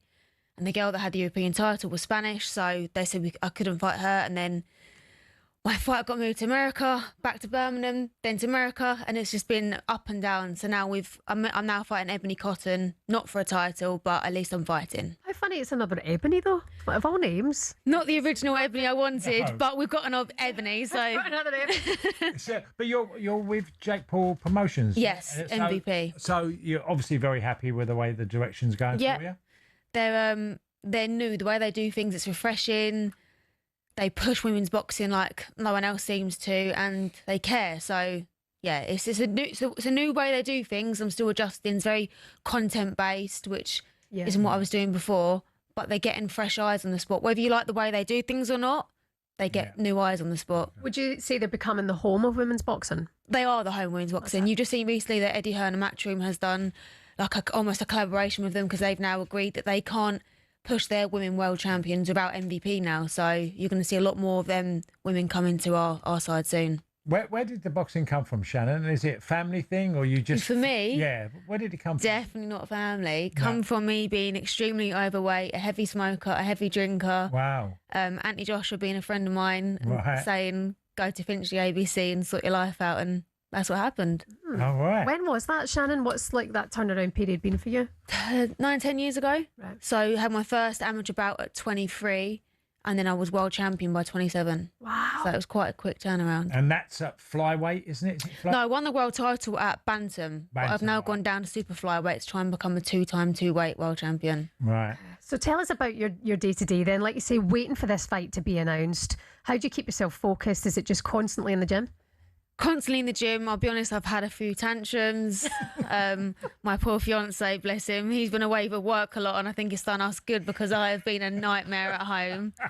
Because I'm thinking, why am I in camp? Am I fighting or not? The amount of times I've gone, do you know what, I'm having a glass of wine. If I'm not fighting, and then I think, no, just in case you're not. And thank God I didn't leave camp. So it's been a really testing 8-9 weeks, to be honest. But that's a common theme for boxers, isn't it? There seems like a no man's land of, not knowing where you're going, what's that up next, Yeah. and you get enthusiastic and you've got to keep that drive and motivation to be. It affects you mentally because you've got to be so locked in and so focused in camp. You're training 2-3 times a day. You can't eat sugar. You can't go out. You can't really see your friends. You can't do too much. And then you're thinking, well, I'm doing all these sacrifices and am I even fighting? Because it's not been announced. Nothing's been confirmed. What's it all about? Yeah. No, you're waiting for answers there. You're in that kind of limbo, but you have stuck to it. I'm curious more about the relationship, the friendship you've got then with Anthony Joshua. Okay. What kind of a support then has he been for you over this journey as well? It's good. We actually I boxed on the AJ Jake Paul card in Miami. And it was the first time I've ever boxed in the same show as him. Obviously, we're both from Watford, known him since I was 13 years old. So, yeah, he's a good friend. Is that Bushy Watford? No, he's in Meriden. I'm Abbots Langley. Oh, right, okay. Bushy's other side. That's where George Michael and Elton John are from. Yeah. we're not as posh as them. You're all from Watford, is what it seems. Will he be supporting you at your next fight in a couple of weeks? He's on holiday at the moment, and then he's going straight into camp. Obviously, he's got an extremely big fight coming up himself. Yeah. So I think all eyes are on Tyson Fury right now. How do you feel that one will go? It's an awkward one for me because Tyson's under the same managerial stable as me. Spencer manages me. He's also manages Tyson. Josh is a very good friend of mine. I'm also good friends with Tyson. So it's an awkward one for me. So I'm just praying both men go home healthily to their families. Yeah. I'm just glad the fight's happening, to be honest. Yeah, I think everyone is. Yeah, no, that's it. There's been the conversation that it's too late, but either way, we know we'll all be locked in. Everyone's going to watch it, whether or not if it's too late. Everyone complained about Manny Pacquiao and Floyd Mayweather, yet they hit pay-per-view box office numbers because everyone's going to watch it and they're going to do this the same. Yeah. Whether Simon Jordan likes it or not, people are going to tune in to watch it. I agree. In terms of women's boxing, where is it at now? And has it still got a bit of a stride to go in terms of matching up Yeah, of course. I mean, women's boxing's massive, but we're about to lose the biggest name in women's boxing, which is Katie Taylor. She's fighting in 3 weeks in her last hurrah, which is amazing. She's getting the Croke Park fight, but that will be her last fight, and she's the biggest name. You had Clarissa Shields box last night. She's huge in America. Women's boxing, it's massive, but it's not just there yet. And I think Saudi's been incredible for boxing, but unfortunately the women boxing isn't big in Saudi. Yeah. So thank God Jake Paul come along and change the landscape for us. Otherwise, I think we would have got very much forgotten about. Yeah. What do you think about Jake Paul having himself going in the ring? But I love that he's really pushing the sport as well, and he seems to have transformed things. Yeah, people, when you get to know him and you actually realise a lot of it, yeah, he's loud and he's out there, but him and Nikisa really, really care about women's boxing, and they care about us getting paid more, us getting seen more, us getting heard more, and it's refreshing to have someone come in. Okay, if you might not like him and the way he goes about doing things, but he also gets in there as well, whether he gets his jaw broken or not. He's still... I was going to ask you, how's his jaw? Because that was one hell of a punch. That was... Yeah. Full on. I remember at the weigh-in, he tried to move Josh and he couldn't budge him. And everyone was like, oh, I think it's just hit him how big Josh is. And then backstage, everyone was like, Jake, don't take it. And I remember someone saying, his mum was saying, are you sure you want to do this? You've got 24 hours. You can't pull out now. Yeah. I mean, that was some state, to be fair, what happened. Do you know what? It was uncomfortable to watch. Yeah. Even in the arena, there wasn't a buzz about this exciting. It was a case of stop the fight now because he's going to get seriously hurt. But he kept going and broke his jaw, but he never got knocked out, did he? No. He's a, whatever you say about him, he's one brave man. Yeah, yeah. You would be if you getting that much money, because I know I would. I think so. What was the actual number then? I don't know. I'm not his accountant. Don't ask me. But the good thing for you is you're in a good place. You've got this fight in 2 weeks' time. It's in Birmingham. Yeah. How are you feeling for it? Are you nervous already? Is the nerves kicked in since the announcement yesterday? You can't be nervous already because then it drains you. I don't really I get nervous the morning of the fight. I wake up every morning of a fight day and I was thinking, why didn't I just become like a ballet dancer? Why have I done this? And then once you're in the arena and you're switched on, it's just a case of, if you know you've worked hard and you've not left any stone unturned, then you can enjoy it. If you've gone in there and you've not done everything that you should do, then it's a time to be nervous because you think, I should have done more in camp. Mm-hmm. What would you say to Ebony Cotton if she's listening now? See you in 2 weeks. Mm-hmm. Okay. Not much more I can say. Okay, save it for the face-off. Shannon, good luck to you. We'll be following in your journey. Good luck for the fight in a couple of weeks' time. We'll be obviously across it all here on talkSPORT. With our Brilliant. Thank you. Thank you for coming in. Shannon Courtney with us there. Our fight in a couple of weeks' time in Birmingham against Ebony Courtney. You're listening to the Weekend Sports Breakfast on talkSPORT in partnership with Volkswagen Transporter. Volkswagen's 5+ promise is included when you purchase a selected vehicle. Terms and conditions and exclusions apply. Andy Woodman is with us next. Bromley manager. Stay with us.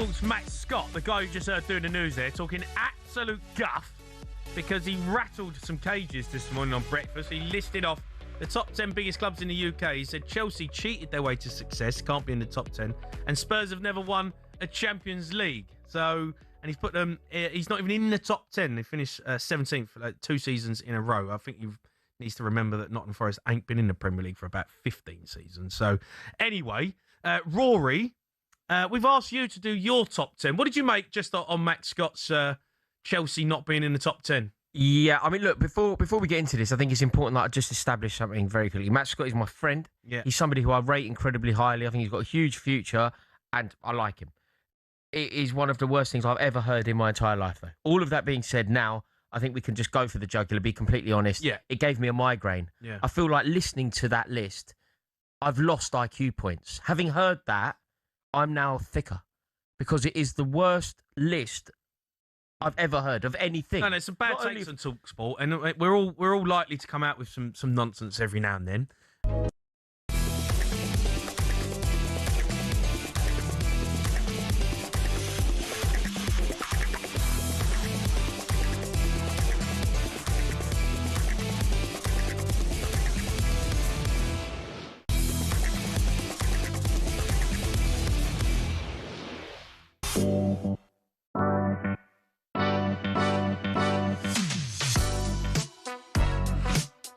That was great stuff, wasn't it? Yeah, she's good. Yeah, great stuff. She's good. Really good. The thing is with Shannon, like, I've been following her on social media for a long time, but it feels like the more and more you see her, the more she's got more to say, and then you don't hear enough of her. You know? Yeah. But 2 weeks. Really until this good. fight. Great conversation. No, good to have her on the show, and good luck to her in a couple of weeks' time. It's the Weekend Sports Breakfast on talkSPORT. Shebahn Aherne. Former Millwall and Marseille striker Tony Cascarino. Some of your headlines this morning. Novak Djokovic struggled with the heat and humidity as he fell to a shock defeat by Argentina's Diego Taranti in the second round of the Cincinnati Open. And the 26-27 season will feature an unprecedented number of new laws, mostly designed to tackle tempo disruption and make the game quicker. The EFL have banned the use of towels for drying balls to quicken up the game stoppages. Millwall manager Alex Neil thinks this new change is ridiculous. What I think was, and what I was told prior to the season starting, was common sense would prevail in one. I don't think anybody's trying to waste time after 10 minutes, do you? Do you know what I mean? I just think it's a ridiculous sort of rule. And the one that the ball goes out for Lucas, between the ball going out and Lucas about to take the goal kicks, 8 seconds. we've got to get a team set up, we've got to get a team up the pitch. 8 seconds isn't adequate. So I just thought it was too much, but it won't surprise me if that's the case across all the games this fixture.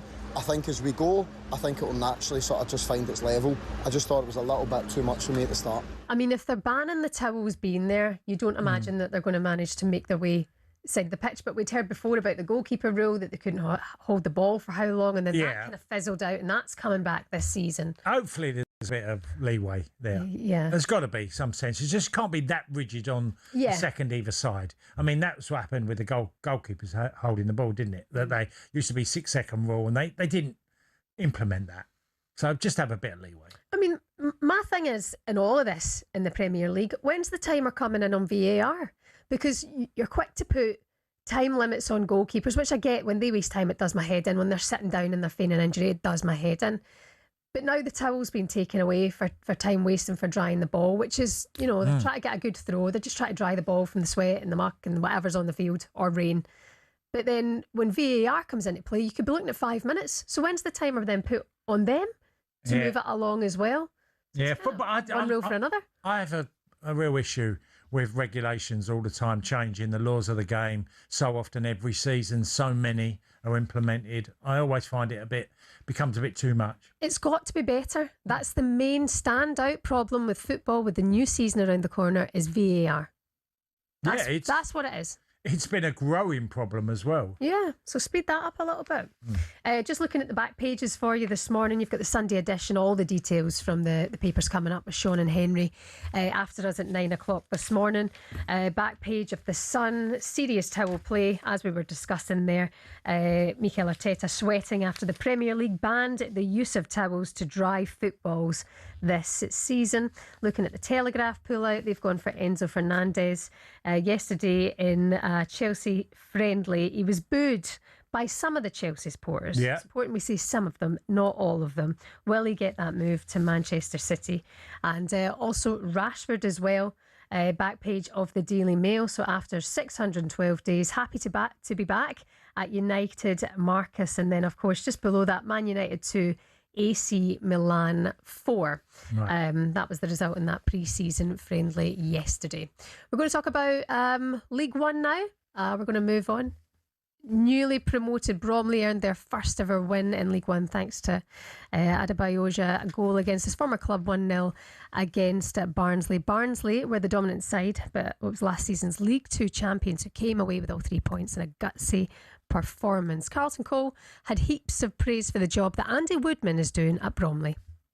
Say a small club, like you see the stadium, not disrespectfully, but stadium and everything, they are overachieving right now. Yeah. And every time they win these games, it's just more and more. It just shows you it's not about money all the time. Have a good manager. Yeah. Recruitment. Yeah. And get that right, and then people start to believe in you. Yeah. And they start coming to the club. The club starts growing, getting momentum. Fans start believing. It's brilliant, and I love what he's doing over there. And I've got to say, his recruitment's been stellar. Carlton Cole there, heaping praise on Andy Woodman, the Bromley manager. Cass, I mean, you're right to mention it time and time again, the job that he's done. And when you look at some of the results yesterday coming up in League One, League Two, in the Championship, but Bromley winning again. I mean, all they seem to do is win. Yeah, he's got an incredible habit of winning games on a regular basis, and it's been a common theme since they come out of the National League. They play a very direct style, very effective, and teams don't like it. They unsettle oppositions. They got a really scrappy goal yesterday. It was 2 miss-hits that ends up in the back of the net. By the way, the Bromley goalkeeper had a great game as well. It enabled them to get the victory. For me, this says a lot about the man management side of things as well, though, Cass. I mean, a lot of it is about man manager and the person in charge of all these players and being able to constantly encourage them time and time again. Yes, absolutely. He's done incredibly well. He has indeed. We were hoping to speak to him, but I believe he's stuck on the golf course. Right. Well, he's just messaged me because I need to get the number. I thought I had the number. Sam, come in here, give you the number. We quickly get him on. It's 07543. There's his number. Take the phone, and we can Right. quickly. How Yeah, I know. have his number? I had to do it like that because Sam's asking me to send on the number, and I'm talking to you. It's about, oh yeah, I'll just do this number, send it on, and I'll talk to Shebahn at the same You're time. multitasking. But he's hopefully that'll work. Him coming on, but he's done unbelievably well. And do you know what he is as well? Apart from being Gareth Southgate's best mate, he's a really normal guy in his ways. Yeah. You know what I mean? Just feet on the ground all the time. By the way, today, live on talkSPORT at 3 o'clock, Arsenal take on Manchester City. The Community Shield in Cardiff, we will be live there, talkSPORT at 3 o'clock this afternoon. Speak of the devil himself, Andy Woodman is with us now. Andy, how are you? Andy. Yeah, good morning, how are you? Yeah, Hey, sorry, how are you, Andy. I told the guys and they didn't have your number, and I'm talking on air and they expect me to send it over to them. But anyway, we're there. Now, are you claiming that goal, Andy? No, well, listen, I'm claiming any goal. Any goal I'll take. Well, what a day for you, because obviously going up to a new level, League One, Barnsley away was always going to be tough. I thought your goalkeeper was absolutely sensational yesterday, pulled off a number of saves. But what a big result for you and Bromley. A massive result for us. Going to Barnsley any time of year is, tricky. And as a first game, it's even trickier, I believe. But yeah, the goalkeeper was excellent. You need to go to those places and your goalkeeper to produce. And you need your defenders to put themselves on the line. And they did that. And, as a start of the campaign, you couldn't ask for anything more than a 1-0 victory away from home. Yeah. Tell us, Andy, you've done this now for 3 years consecutive. You have a style that's hard to play against, very effective. Create chances for players in the style of the way that you play. But it's been a common theme that you've dug these results over the last 3 years out of the bag. Yeah, it does make me laugh when people keep saying about this style. It's called winning football. I think that's what people want. It fascinates me, this so-called style. We're exciting to watch. We're high energy. We put the ball in the danger area, and that's between the posts where the goals are scored. If that's the style that no one else wants to adopt, that's up to them. But that's what we adopt, and we do it well. We've worked hard to make sure we're the best version of that, and we sign players that can sort of help that journey with us as well. Yeah. I do like it though when everyone keeps saying it's style. There's a little bit more to us than just that. But we're quite happy for that narrative to be. All the other managers say that narrative, and they normally say the same thing after every game. We can't believe we've lost to Bromley, which is brilliant. Yeah. Well, what it does allow you to do, Andy, is that you can go and win a game and then play golf the next morning. Yes. Listen, I'm here on the tee, and this will probably ruin the Sunday now. So, the football's the easy bit sometimes. The golf is the hardest bit. Oh, God. What handicap? Come on, Andy. 14, but I'm playing like a 28 at the moment. You're winning too much. You're working too hard on the football club. If you give a little bit of that up, you'll lose games, Andy, but your golf will be better. I keep telling my chairman that he don't want me to be any less than a 28 handicap. He says I'm working properly then. What would you rather, Andy? Go up next season or get down to scratch? 100% go up, because listen, I can hack myself around this golf course every day of the week. Go for it, Andy. Thank you so much for taking the time. Cheers, Andy. Well done. All the best, mate. Bye-bye. Lovely stuff. Bye bye. All the best. On that, the style. I use the line style. They are quite direct, but they do it brilliantly, and it's been a winning formula. Unbelievable for them. Can't stop winning. Yeah, it's really on to something. Andy Woodman there. Cass, thank you. Have yourself a great Sunday. Thank you so much for listening to the Weekend Sports Breakfast on talkSPORT. Coming up next, it's the Sunday edition. Sean Custis and Henry Winter. They just keep on winning. In fact, it was a little bit frightening, but they fought.